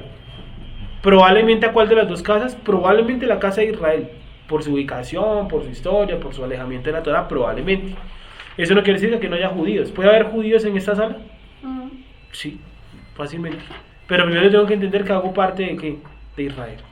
¿Sí? Y que Israel tiene una tierra prometida llamada ¿cómo? ¿Cómo se llama la tierra prometida como tal? A tu hijo, a tus descendencias daré la tierra de Canaán. ¿Cierto? Ese es el nombre que yo le coloco. O como se llamaba en ese momento, la tierra de Canaán. ¿Listo? Sigamos. Entonces, el pasaje que dijimos, ¿cuál fue? Es que aquí tengo varios. Levíticos. O sea, es 1.7. Leámoslo, Wendy, por favor. Mas de la casa de Judá tendré misericordia, y los salvaré por Hashem su Elohim. Y no los salvaré con arco, ni con espada, ni con batalla, ni con caballos, ni jinetes. Él ya les había dicho que a la casa de Judá la iba a salvar, y no necesariamente con guerra. No a la fuerza. No a la fuerza. No con violencia. Sigue leyendo, por favor, Wendy. Después de haber destetado a los Ruama, concibió y dio a luz un hijo. Y dijo Elohim, ponle por nombre Loami, porque vosotros no sois mi pueblo, ni yo seré vuestro Elohim. Sigue, mira el siguiente versículo lo que dice. Con todo, será el número de los hijos de Israel como la arena del mar, que no se puede medir ni contar. Y en el lugar en donde les fue dicho, vosotros no sois pueblo mío, les será dicho, sois hijos del Elohim viviente. Bien, está diciendo, un día a nuestros antepasados le dijeron, ustedes no son más mi pueblo. Pero está diciendo, con todo esto, los hijos de Israel aumentarán su número como la arena del mar. Y un día en el lugar donde yo les dije, ustedes no serán más mi pueblo, yo les diré que ustedes son hijos del Altísimo. O sea, está diciendo, en el mismo lugar donde los desechó, ahí mismo los va a volver a llamar. ¿Cuál lugar es ese? Nueva York, Los Ángeles, San Francisco, no sé, allá en Moscú, en Barcelona, en Madrid. No, es en Jerusalén, en ese mismo lugar donde Él nos dijo a nuestros antepasados, ustedes ya no son más mi pueblo por cuanto invalidaron mi pacto. Allá mismo Él nos va a llamar y nos va a volver a llamar hijos del Altísimo, no importa en qué lugar del mundo estemos. Acuérdense que la semana pasada veíamos que, oh Israel, tú que estás hasta los confines de la tierra, de allá te llamará tu Dios y te traerá ¿a dónde? A la tierra que juró a Abraham, Isaac y Jacob. ¿Cuál tierra es esa? Una sola, la tierra de Canaán, allá en Oriente Medio, no en Rusia, ni en Estados Unidos, o en Japón, en China, no, ni Patio Bonito, ni nada de eso. ¿Listo? ¿Alguna pregunta hasta ahí? ¿Ha quedado claro que la apostasía, bueno, estos son algunos elementos, ahí hay más, están los pasajes para que ustedes busquen más, son como los principales, por lo menos así los más destacados. Pienso yo que codicia y enriquecerse, ¿cierto? Cuarto ahí. Haya palabras infladas, son las más comunes, sin embargo no son las únicas. Hablo desde mi experiencia. Palabras infladas, codicia, avaricia, que hagan mercadería de nosotros, ¿sí? Que sean burladores, ¿sí? Personas que colocan enseñanzas sobre Yeshua que son totalmente una burla. Sí, que escuchaba la vez pasada a un tipo argentino, ustedes lo deben conocer, Dante Gebel, que él decía que le parecía muy sospechoso que los discípulos fueran todos hombres. Sí, dando como a entender ahí por debajo de cuerda que si eran homosexuales o qué. Sí, a ver, hay otro pasaje donde dice que a Yeshua lo seguían ¿cuántas mujeres? Cientos de mujeres, dice todas piadosas, que le recogían dinero. Entonces también es sospechoso que San Edén sean 70 hombres. También, o que Pablo diga que no se casen, entonces de pronto es que a él no le gustaban las mujeres. A ver, Lo que sean 12 tribus. hombre, sí. Entonces todas esas enseñanzas así, todo eso son ¿qué? Burladores. ¿Ustedes creen que al man no se le llena un estadio? No sé si el man ya vino aquí a Bogotá, creo que iba a venir o va a venir o vino, no sé. ¿Ya vino? Imagino que vendió todas las entradas, supongo yo, ¿sí o no? Me imagino yo. Entonces, ¿a qué se debe todo eso? Que los tipos son burladores. Son que apóstatas. No solamente él, digo muchos más, digo solamente al que tengo en este momento en el recuerdo. ¿Listo? Ahora sí pasemos al siguiente tema, que es el anticristo. ¿Vale? ¿Ha quedado claro de la apostasía? Entonces, por favor, volvamos a 2 de Tesalonicenses, capítulo 2, ya les digo, versículo 1. 2 de Tesalonicenses 2, 1.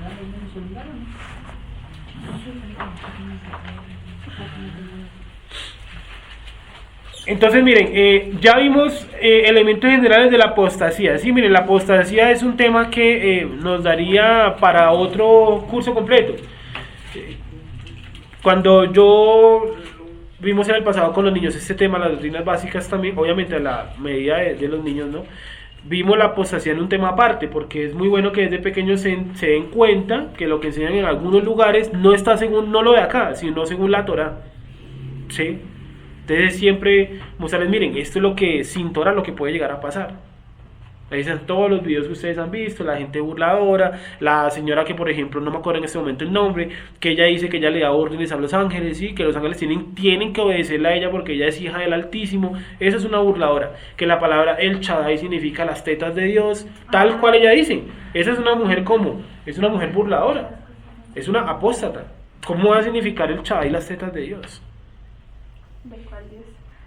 Sí, me hago entender para que veamos lo que nos enfrentamos, es unas cuestiones irracionales. Y a mí me causa mucha gracia, me parece muy chistoso, cuando critican a una persona, a un pastor, a alguien reconocido, a un famoso por ser apóstata, y esa persona sale a defenderse, por lo general sus defensas demuestran que es un apóstata. Sí, criticaban la otra vez a alguien por celebrar la Navidad. Entonces como que un grupo de cristianos le decían, no, pero es que la Navidad no es bíblica, no sé qué. Sacó un video explicando por qué la Navidad es bíblica, y en ese video de 5 minutos mejor no se hubiera defendido. Quedó peor, como una apóstata todavía mucho más grave, citando cosas históricas que nunca han pasado, un total cúmulo de herejías. ¿Listo? Entonces, según el Tesalonicenses 2:1, vamos a leerlo hasta donde empieza a hablar del anticristo. Leámoslo por favor, Wendy. Pero con respecto a la venida de nuestro Señor Yeshua y nuestra reunión con Él, os rogamos, hermanos, que no os dejáis mover fácilmente de vuestro modo de pensar, ni os conturbéis ni por espíritu, ni por palabra, ni por carta, como si fuera nuestra, en el sentido de que el día del Señor está cerca. Nadie os engañe en ninguna manera, porque no vendrá sin que antes venga la apostasía. O sea, el día del Señor, el regreso de Yeshua, no vendrá sin que primero venga la apostasía, como el primer requisito. ¿Cuál es el segundo requisito, Wendy? Y se manifieste el hombre de pecado. Entonces, venimos hablando de la apostasía. Entonces, apostasía. Luego viene entonces el anti-Mashiach. Vamos a llamarlo así, ¿vale? Anti-Mashiach, para sacarnos un poquito la palabra Cristo. Anti-Mashiach. Entonces, todo esto, ¿en qué nos va a desencadenar? En el regreso de Yeshua. ¿Listo? Apostasía, antimashia, regreso de Yeshua. Lo que ya hemos visto durante las semanas anteriores. Sí. El hijo de perdición, el cual se opone y se levanta contra todo lo que se llama Dios. Sí. O es objeto de culto, tanto que se sienta en el templo de Dios como Dios, haciéndose pasar por Dios. Sí, entonces, ojo, porque eso ya lo vamos a ver ahora, que es que el anticristo no viene a utilizar una religión, él viene a unir a las religiones en una sola. Yo les decía la vez pasada, miren, él en su nueva religión universal puede llegar a tener características de todas las religiones. Por ejemplo, yo creo firmemente que va a utilizar la gran plataforma que es el Islam, o los musulmanes, los va a utilizar. Porque primero ellos son una cantidad impresionante a nivel mundial. Segundo, su influencia cada día crece más.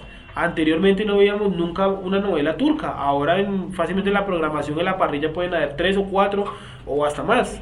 Y entonces, ¿qué es lo que muestran ellos con las novelas turcas? Pues más allá de la historia y eso, es también mostrar otra cara falsa de la cultura musulmana. Es como un lugar de paz, como ciudades muy bonitas, todo muy limpio, todo muy correcto, pero resulta que todas esas novelas son grabadas ni siquiera en países musulmanes, son grabadas en Bulgaria, ¿sí? Un país que es europeo, ¿sí? Que sus antepasados son musulmanes, listo, ok, pero como tal no muestran, por ejemplo, allá en Siria cómo los niños se mueren o cómo se matan entre ellos mismos, lanzándose bombas de yodo y otros elementos para matarse, gas mostaza.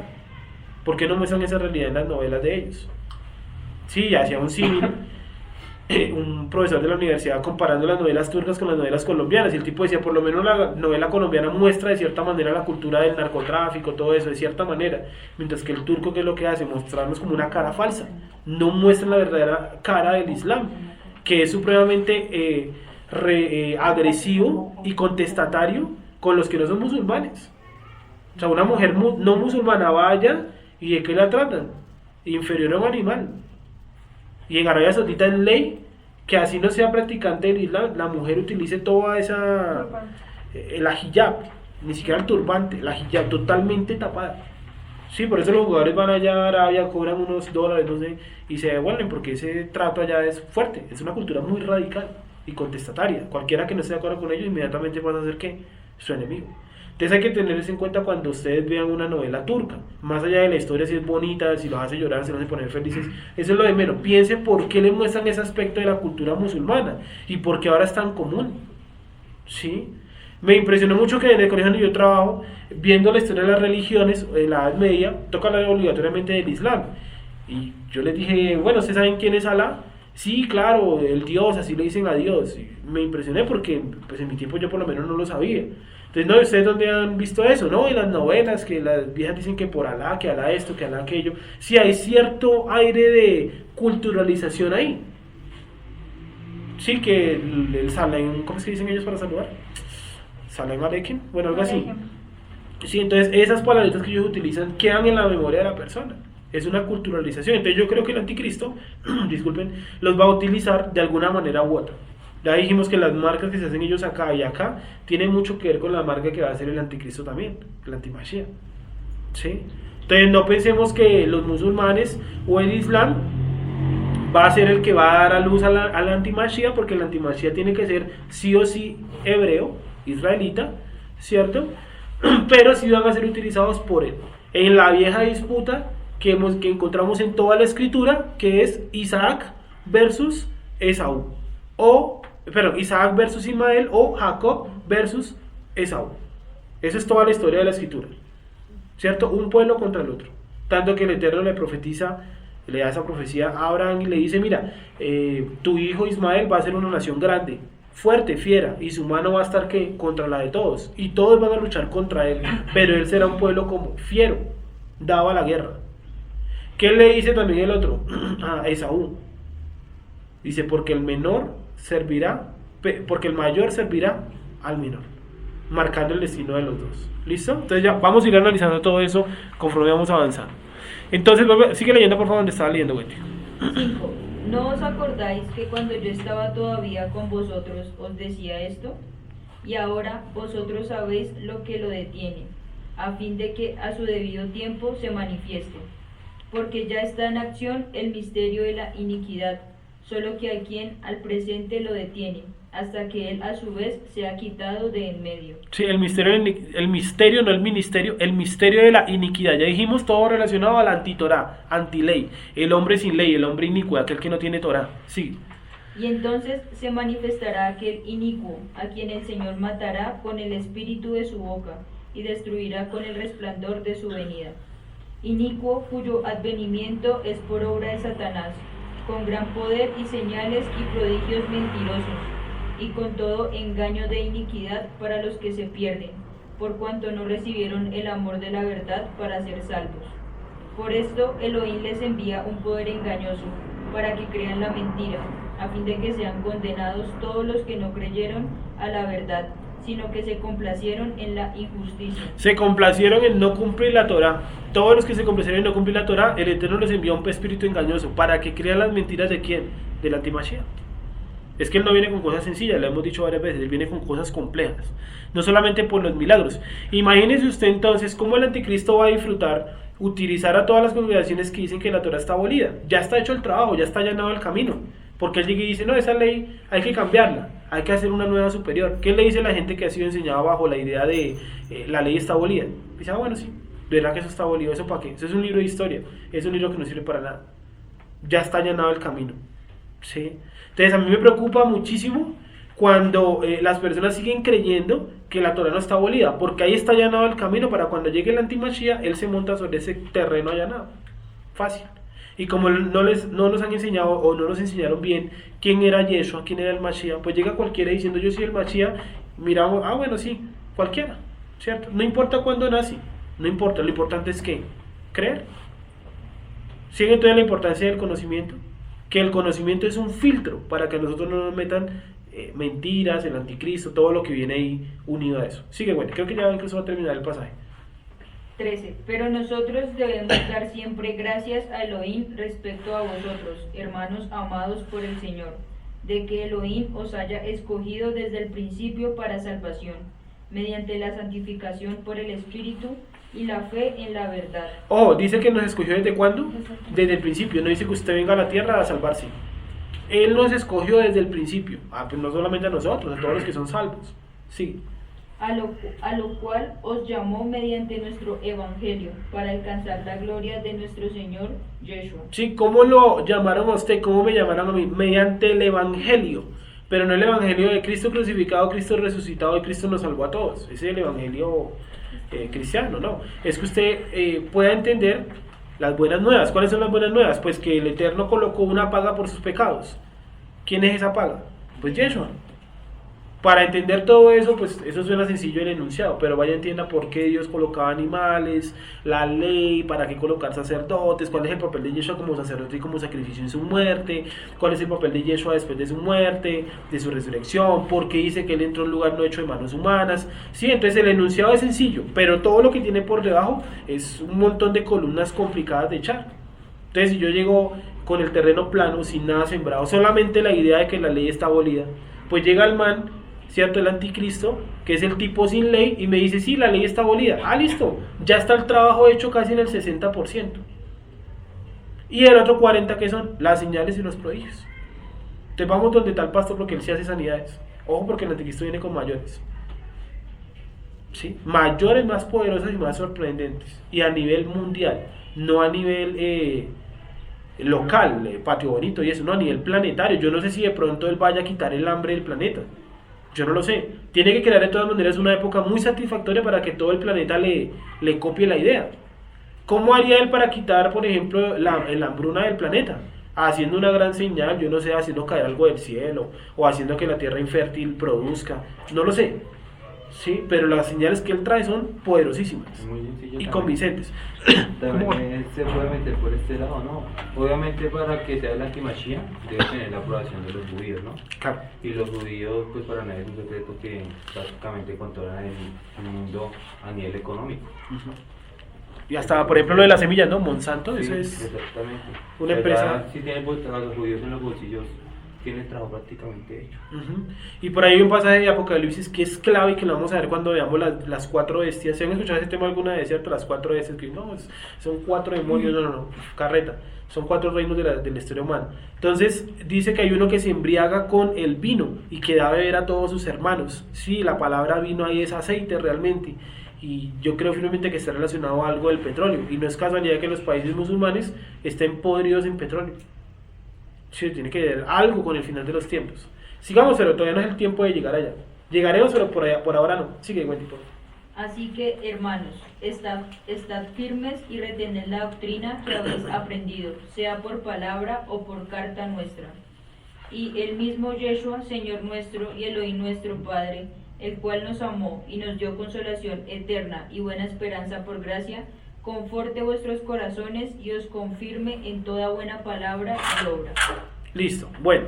Ahora vamos, por favor, a... pero ya les digo, Primera de Juan... Esperen que se me perdió la cita de acá. Primera de Juan,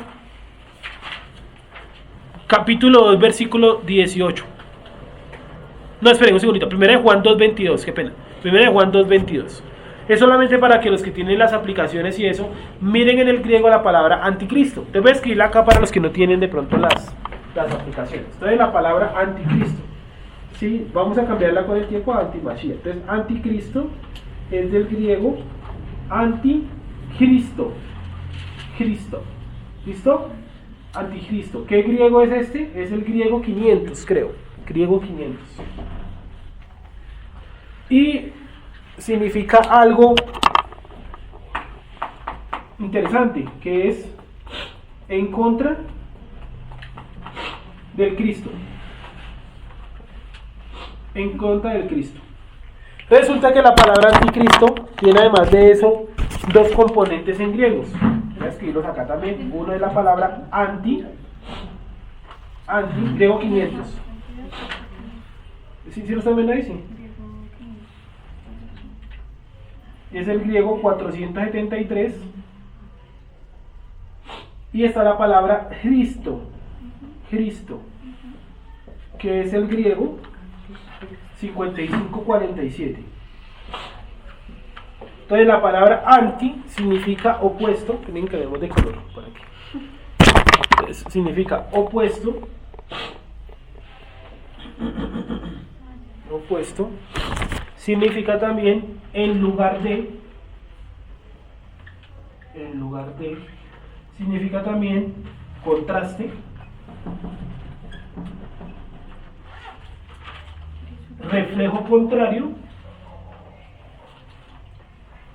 contrario, y por último sustituto.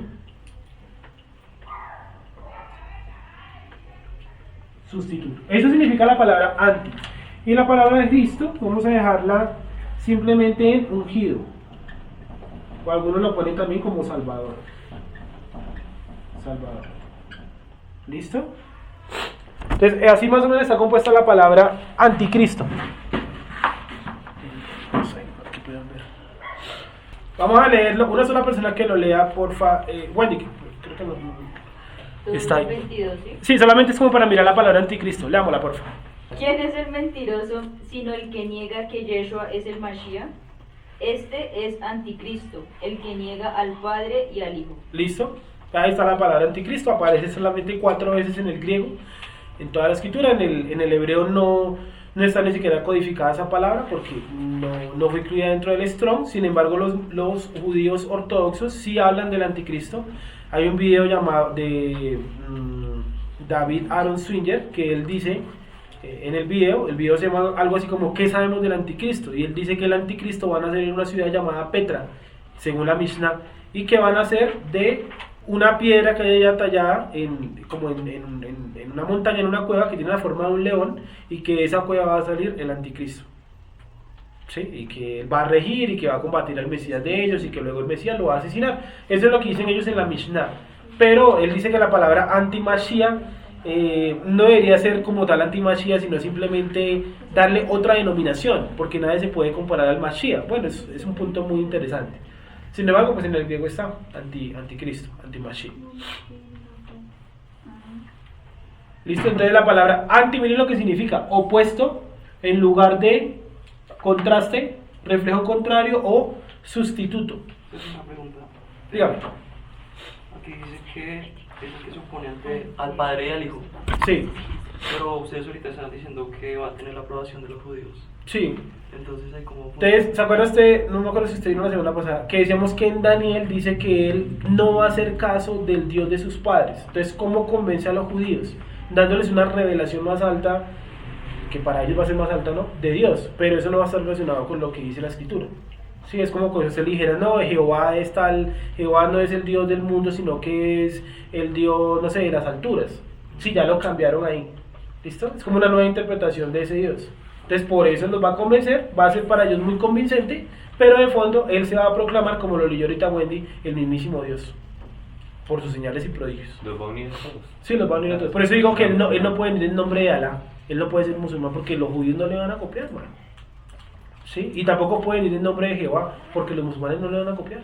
Él no identificaría como tal en sí ningún dios de ninguna religión actual, porque si no, cualquiera que no crea puntualmente en ese dios no se uniría, o sea, no va a nombrar como tal un dios en específico. Exacto, o sea, él viene, como decía Wendy, dice, se opone a todo lo que se llama Dios, y dice que se sienta en el templo de Dios y se hace pasar por Dios, porque él no viene en nombre de ningún Dios. ¿Listo? Por eso Yeshua dice, ahorita vamos a leer ese pasaje, está en Juan 40, Juan 4:45, donde llega y les dice, ustedes no me creen a mí porque yo vengo en nombre de mi Padre. Pues va a venir uno en su propio nombre y a él sí le van a creer. ¿Ese quién es? El anticristo. Uno en su propio nombre. ¿Listo? Los ortodoxos dicen que el Mesías para ellos, o sea, para lo que nosotros sería el anticristo, tiene que nacer un 9 del mes de Ab. 9 A, es decir, hace unos poquitos días, ¿no? Porque 9 A fue hace como unos 6, 7 días, donde hubo hasta un ayuno, no sé. Ellos dicen que ese día tiene que nacer el Mesías de ellos. Eso dicen ellos, ¿vale? No estoy diciendo que yo diga eso. Ellos lo dicen así en su Mishnah, en su Talmud, etc. Entonces, el anticristo, vuelvo y repito, él viene a ocupar el cargo de todas las religiones. A ver, el gran califa para los musulmanes. El segundo regreso de Jesús para los cristianos, católicos, etc. El Mashiach para los judíos. Maitreya para los budistas, ¿cierto? El iluminado para las sectas tibetanas. Él viene a ocupar ese lugar, porque él no necesita, él va a unir a todas las religiones en una sola, siendo el Dios, proclamándose él como Dios, ¿sí? Y todas las religiones tienen su origen, por supuesto, ¿en dónde? En la Torah, entonces, y en el pueblo de Israel. Por lo tanto, él va a regir ¿desde dónde? Desde Israel. ¿Listo? Reconstruyendo y todo el templo y colocando otra vez el sistema de sacrificio. Yo no sé realmente ese nuevo sacerdocio en qué estará basado, porque él no puede llegar a montar el sacerdocio levítico, porque va a tener un problema con los musulmanes y con las demás religiones. Tiene que ser un sacerdocio que él lo venda algo así como el sacerdocio según la ley de Melquisedec, algo mundial. ¿Listo? Algo mundial. ¿Qué pregunta ya está ahí? Algo mundial, ¿vale? Ya iremos después, mira, aquí estamos viendo hasta ahora el origen y sus características generales. ¿Listo? ¿Ya escribimos esto? Miremos un momento Juan 1.41, por favor. Juan 1.41.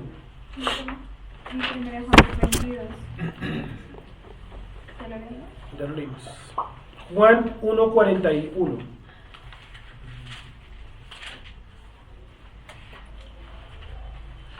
Es para que vean cómo en la versión en español cambiaron la palabra Mesías o Mashiach por Cristo. Y el texto incluso tiene la desfachatez de colocar la traducción. Juan 1.41. Juan 1.41. Léela por favor, Sara. Hasta el... No, solamente el 41. Juan 1.41. Miren cómo hicieron el cambiazo de la palabra Cristo, de la palabra Mashiach por la palabra Cristo. Léelo. Este halló primero a su hermano Simón y le dijo: hemos hallado al Mesías, entre paréntesis, que traducido es el Cristo. ¿Sí ven? Ese paréntesis lo más probable es que ¿quién lo colocó? El compilador del libro de Juan. Algún traductor, yo no lo sé. ¿Sí? Vuelvo y leo aquí. Este halló primero a su hermano Simón y le dijo: hemos hallado al Mesías, que traducido es el Cristo. Yo no creo que el tipo haya dicho todo eso. ¿Sí? Hemos hallado al Mesías, que traducido es el Cristo. No creo que le haya dicho ese carretazo. ¿Sí? A ver, estamos hablando de hebreos del siglo I, no estamos hablando de griegos del siglo IV, que fue cuando compilaron todos estos libros. ¿Listo? Entonces, ¿cómo se lee si la palabra correcta? No es Cristo, sino ¿cuál? Mashiach o Mesías, más a lo español. ¿Listo? Entonces, esto es solamente como una paréntesis ahí. Mesías, por lo tanto, vamos a denominarlo anti-Mesías o anti-Mashiach. ¿Listo? Para sacar esa palabra Cristo. Vamos un momento a Hechos 24.5. Hechos 24.5, por favor. Ese sí, es para que veamos la diferencia con la palabra cristiano, que ya lo hablamos una vez, pero pues es bueno tener esos textos como escritos allá a la mano, ¿sí? ¿Cómo le dicen realmente a Pablo? Si le dicen cristiano, o cómo le dicen. Nazarenos. ¿Cómo dice? Juan 24, ¿qué? Hechos 24.5. Porque hemos hallado que este hombre es una plaga y promotor de sediciones entre todos los judíos por todo el mundo y cabecilla de la secta de los nazarenos. ¿Sí? ¿Quién está haciendo la acusación? Le está haciendo la acusación un judío de alto rango. No me acuerdo si es el jefe de la asamblea o si es el mismísimo sumo sacerdote. Y él le dice: mira, este hombre que tenemos acá llamado Pablo es una sedición para todos los judíos del mundo porque él pertenece a la secta de los nazarenos. ¿Por qué no le colocaron la secta de los cristianos? Porque ese no era la palabra, ese no era el nombre que ellos tenían. ¿Cómo era el nombre que ellos tenían? Nazarenos. ¿Listo? Vamos a leer ahora, por favor. Tertulio era quien lo acusaba. En el primer versículo de Hechos 24 dice ¿Cómo? el nombre de quien lo acusaba. Tértulo. Tertulo. El original como tal no es Cristo sino Mashiach o Mesías. Exacto. Aquí lo dice. Entonces más bien uno les dijera, ellos eran los cristianos, no, somos los mesianos. Mesiánicos. Los Nazrati. Pero sí, esa sería como la conclusión a primera mano. Como la palabra Cristo no existe, entonces llamémonos, como le decían al Mesías, entonces llamémonos todos mesiánicos. Y sería incluso un poquito más correcto, pero el título que le daban a ellos era como tal, Nazarenos. ¿Y dónde lo vemos? En Hechos 11:26. Miren lo que colocó la Reina Valera. Alguien que me ayude a mirar otra versión, que no sea la Reina Valera. ¿En cuál? En Hechos 11:26. Hechos 11:26. Este es un paréntesis para que podamos eliminar la palabra cristianos. ¿Cómo dice Hechos 11:26? ¿Estás por ahí? Sí. Léelo, por favor, Claudia. Dice, y sucedió que se reunieron todos un año con la iglesia y enseñaron a mucha gente. Y los discípulos fueron llamados cristianos por primera vez en Antioquía. Sí, por primera vez. Es decir, que cuando se reunían con Yeshua, nunca recibieron el título de cristianos. Pero vamos a ver si la palabra realmente es la palabra cristianos. Alguien que vea otra versión. Escuchen cómo dice Lavín. Así sucedió que se reunieron todo un año con la comunidad y le enseñaban a mucha gente. Y a los discípulos los llamaron mesianistas, por primera vez en Antioquía. Dándole un poco la razón a Onuber. Mesianistas, pero en el griego dices otra cosa. Vamos a leer otra versión. ¿Quién tiene la K2? Cuando le encontró, le trajo con él a Antioquía. Se reunieron con la asamblea por todo un año y enseñaron a una gran multitud. También fue en Antioquía que los talmidín fueron llamados Notzrim por la primera vez. Notzrim. ¿Qué traducido es esta palabra? Nazarenos. Notzrim. Ahora miren, más allá del griego, ¿cierto? Y digamos que yo me puse de acuerdo con los que leyeron Notzrim, Nazarenos, miraron las versiones precisas que yo utilicé.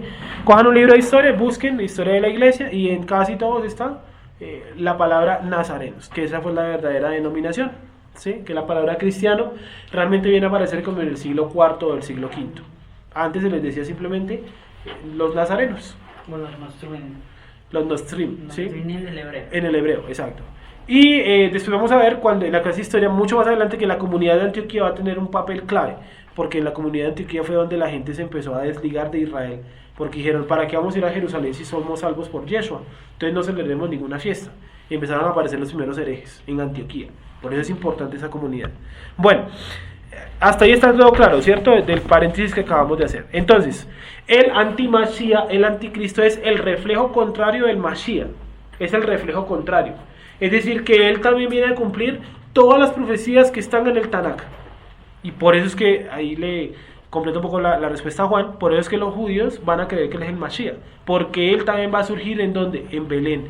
Lo más probable es que también haga el montaje de llegar montado en un pollino de asno, como dice la profecía. También va a utilizar talit, va a hacer sanidades, va a hacer milagros. No va a gustar de las mujeres, como leímos la vez pasada en Daniel. ¿Se acuerdan que lo leímos? Dice, el amor de las mujeres no hará caso, como Yeshua. También, no que dice que Yeshua fuera homosexual, o sí, ni mujeres ni hombres. Estaba por encima de eso. El anticristo también va a tener esa capacidad. ¿Sí? ¿Qué más? ¿Qué otra profecía va a cumplir? Va a nacer con algún movimiento astral específico. Sí, se van a juntar las estrellas y todo. Él tiene que cumplir todo, muchachos. Sí, él viene con cosas convincentes. No es un tipo cualquiera que dice, yo soy el Mesías, y ya todo el mundo completo se lanzó detrás de él. No, nosotros vemos que no funciona así. Ni siquiera un líder político como Trump, ni siquiera lo siguen todas las masas, o como Putin, ¿sí? No lo siguen todas las masas. Es decir, él va a tener más poder que ellos dos para convencer a toda habla, a toda lengua, que él es supuestamente el Mesías. Entonces, el anti-Mashiach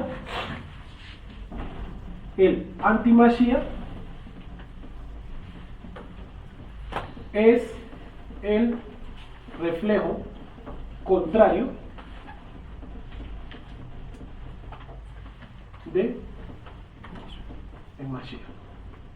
Voy a colocar aquí abajo Mashiach, Yeshua, ¿no? Porque en la época de Yeshua ya había gente que se había proclamado Mesías. Sí. En la escritura hay por lo menos 3 que el mismo Nuevo Testamento los menciona. Y después de Yeshua hubieron más personas que se proclamaran Mesías de Israel. Sí. Hay uno muy conocido, Bar Kokhba, nombrado Mesías por uno de los rabinos, bueno, considerado uno de los rabinos más grande de toda la historia, el Rab Akiva. ¿Sí? El Rab Akiva, que es un sabio, hagamos de cuenta que hoy en día la persona más sabia de esta época dijera, esa persona es el Mesías. Sí, y como es la persona más sabia, pues todos dijeron, pues si lo dice el rabino más sabio de todos, pues, sí, ¿sí? Ok. ¿Quién dijo a Yeshua tú eres el Mesías? ¿Quién lo dijo delante de todo el mundo? Que ni siquiera soy digno de soltarte el calzado que tú traes. Juan el Bautista, pero a los poquitos días que dijo, ¿tú realmente eres el Mesías? ¿Se acuerdan? Que le mandó a preguntar. ¿Y Yeshua qué le contestó? Yeshua no le dijo, sí, yo soy. Y dile a Juan que los cojos saltan, y eso es una profecía que está en Isaías. Y ustedes van y miren la profecía, y la palabra cojo, las palabras que están en hebreo tienen que ver mucho con la palabra Mesías. ¿Listo? 35. Sí, señor. Entonces, vamos a mirar un momento Mateo 24 del 1 al 5. Mateo 24 del 1 al 5. Pues en esta clase toca tocar así muchos textos, algunos por encima y otros profundizarlos, porque lo que estamos tratando de hacer es una idea general. Entonces, en Mesías, perdón, el Antimashiach es el reflejo opuesto, porque el que es del Mesías es un imitador. Sí, cuando usted se mira al espejo, el que está al espejo no es usted, es una imagen suya. Tampoco es usted en otra dimensión, como creían los españoles o los católicos de la Edad Media. Sí, que no colocaban espejos en el cuarto porque decían que supuestamente por la noche esa dimensión se abría, etcétera, puras tonterías. También es alguien que va a tomar el lugar del Mashiach. Tomar el lugar no quiere decir que él sea el Mashiach, tomar el lugar. ¿Listo? O sea, él va a aparentar que él es ¿quién? El Mashiach. Llámelo como usted quiera. Llámelo Mashiach, anti-Mashiach, anticristo, Maitreya, el gran califa. Sí, es lo mismo. El tipo que va a tomar esa posición. ¿Vale? ¿Qué dijimos? Mateo 24 del 1 al 5. ¿Cómo dice? Mateo 24, léelo Sara, porfa. ¿Estás ahí, cierto? Léelo. Cuando Jesús salió del templo y se iba, se acercaron sus discípulos para mostrarle los edificios del templo. Respondiendo él les dijo, ¿veis todo esto? De cierto os digo que no quedará aquí piedra sobre piedra que no sea derribada. Y estando él sentado en el monte de los olivos, los discípulos se le acercaron aparte diciendo, dinos, ¿cuándo serán estas cosas y qué señal habrá de tu venida y del fin del siglo? Respondiendo Jesús les dijo, mirad que nadie os engañe, porque vendrán muchos en mi nombre diciendo yo soy el Cristo, y a muchos engañarán. ¿Sí? Vendrán muchos en mi nombre y dirán yo soy el Cristo. Vendrán muchos en mi nombre y dirán yo soy el Cristo, el Mashiach. Sigue leyendo. Y oiréis de guerras y rumores de guerras. Mirad que no os turbéis, porque es necesario que todo esto acontezca. Listo, hasta ahí nomás. Bueno, entonces vamos a mirar ahora los personajes que en la época de Yeshua se denominaron ellos mismos Mashiach. Vamos a ir primero a Hechos 5:36. Es decir, en esos apuntes pueden colocar ahí abajito falsos mesías en la época de Yeshua.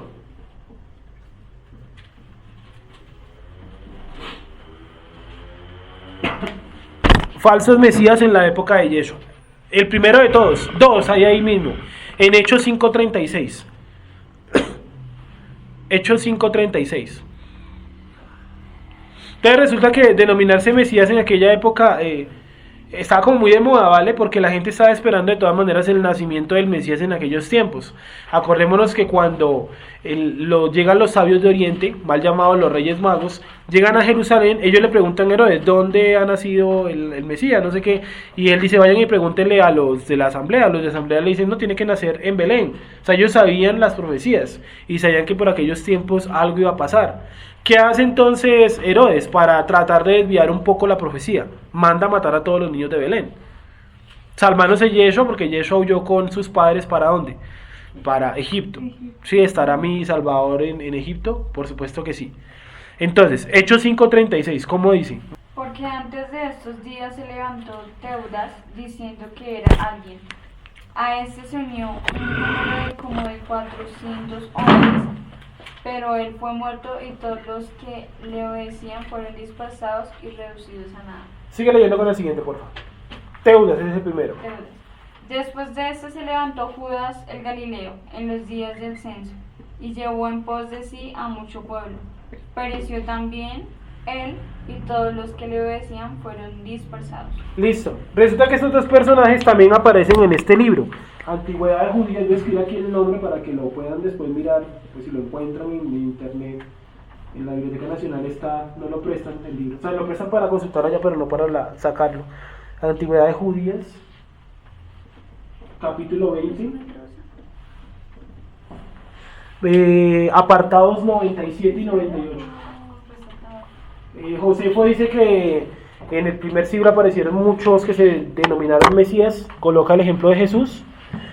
Coloca también el ejemplo de estos dos hombres, Teudas y Judas el Galileo.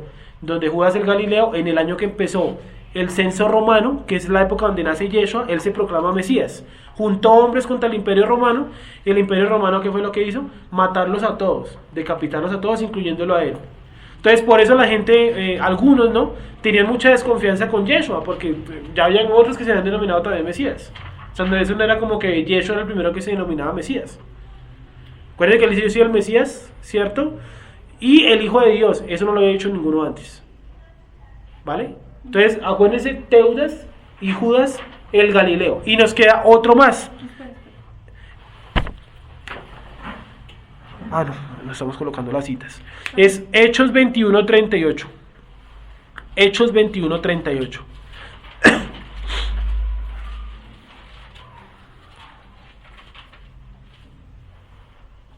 Hechos 21:38. La idea es hacer lo mismo que con las anteriores. Cuando ya terminemos el tema, yo les doy otra vez la hoja con los textos que tengo acá. Que hay unos que no doy porque no alcanza el tiempo o porque en el camino veo que no nos servirían mucho. Hechos 21:38. Hechos 21:38. ¿No eres tú aquel egipcio que levantó una sedición antes de estos días y sacó al desierto los 4,000 sicarios? Y utilizaba la palabra sicario. Sí. ¿Qué significa sicario en latín? En la lengua de los romanos significa aquel que ataca por la espalda. Eso significa sicario. Entonces, ¿qué fue lo que él hizo? Reunir un montón de gente lista para la guerra, pero actuaban era como sicarios, actuando por la espalda, a escondidas. Vuelve a leerlo, por favor. Lee desde el pasaje anterior, que está como cortado ahí. Cuando comenzaron a meter a Pablo en la fortaleza, dijo al tribuno: ¿se me permite decirte algo? Y él le dijo: ¿sabes griego? ¿No eres tú aquel egipcio que levantó una sedición antes de estos días y sacó al desierto los 4,000 sicarios? Sigue leyendo, por favor. Entonces dijo Pablo: yo de cierto soy hombre judío de Tarso, ciudadano de una ciudad no insignificante de Cilicia, pero te ruego que me permitas hablar al pueblo. Sí, entonces había una disputa, y es que el tipo lo estaba confundiendo con ese tal egipcio que se había proclamado Mesías. Era un judío que había nacido en Egipto, y él dice: no, porque yo soy de donde, de Cilicia, que queda ubicado en Turquía. ¿Listo? Entonces vamos a colocarlo aquí, el egipcio. Coloquémoslo así porque es como el sobrenombre, no le da el nombre como tal, no sé por qué, el egipcio. Y también es de esa época, que antes de estos días se proclamó el Mesías, y junto 4,000 o 400. 4,000. Junto 4,000 sicarios. ¿Cómo? ¿En qué época? En la época anterior al Mashiach, como por esos mismos años, en las primeras 2 décadas del siglo I. ¿Listo? Entonces, esta gente también se había proclamado Mesías en la época de Yeshua. Entonces, él no era como el único que lo había hecho. ¿Y ahí Barrabás no se puede tomar también como un Mashiach? ¿Anti-Mashiach? Por la palabra... Sí, claro. ¿Por qué? Sí, por todo lo que él se declaró, o por lo que era sedicioso, o por lo que, de acuerdo a la historia, habla que él era... Incluso el nombre, ¿no? Que era como un reto a Dios, el Hijo de Dios. Que era como... No lo tengo acá, pero sí, incluyámoslo ahí. Barrabás también. Sí, tiene toda la razón.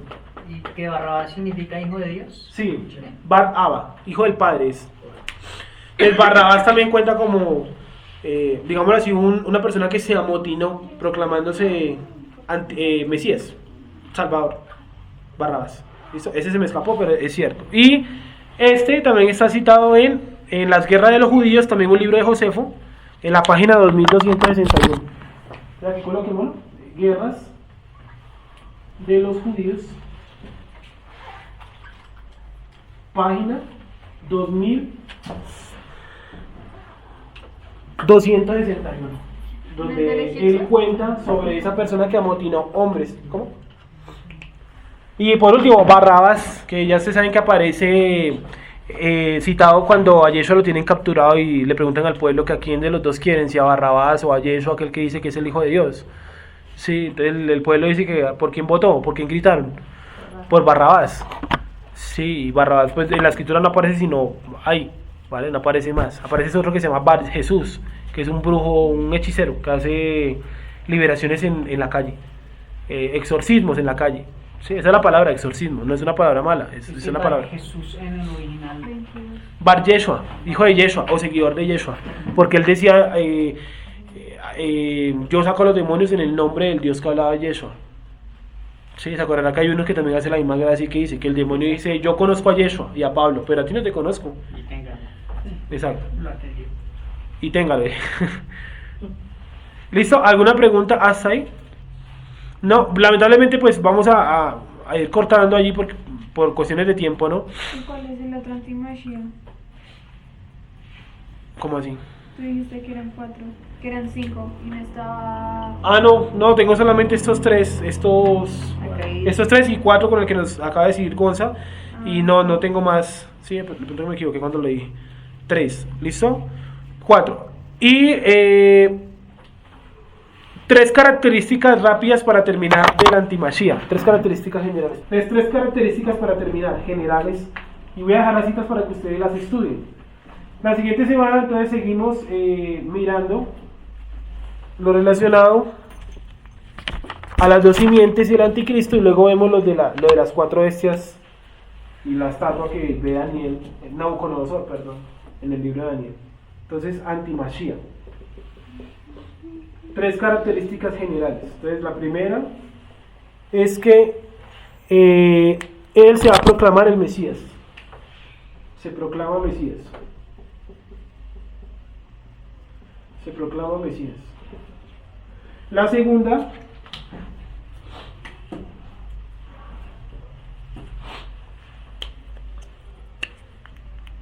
es negar que Yeshua es el Mashiach, obviamente. Negar que Yeshua es el Mesías. Y tercero, son solamente 3 generales, no quiere decir que sean las únicas, que hace parte del pueblo hebreo. Tal vez, ¿no?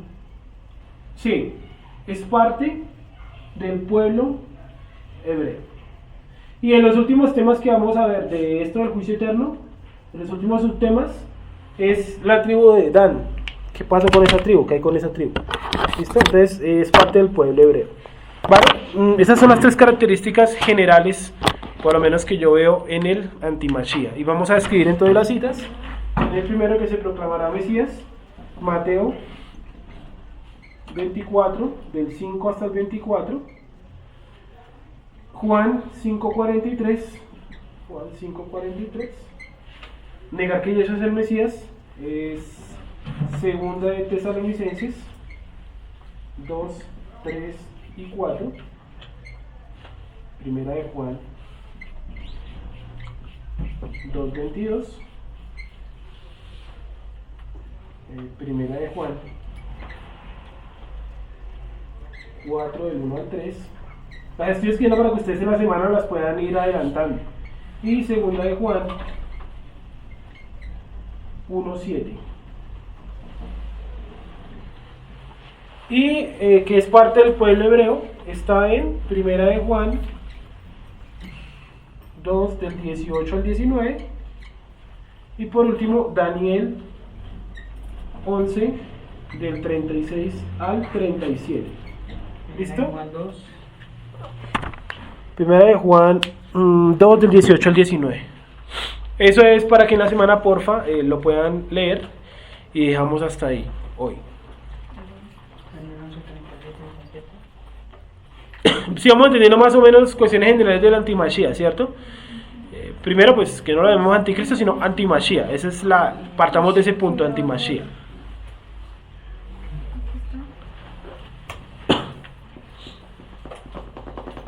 Para que ustedes puedan mirar esas citas en casa. ¿Preguntas hasta ahí? ¿Dudas?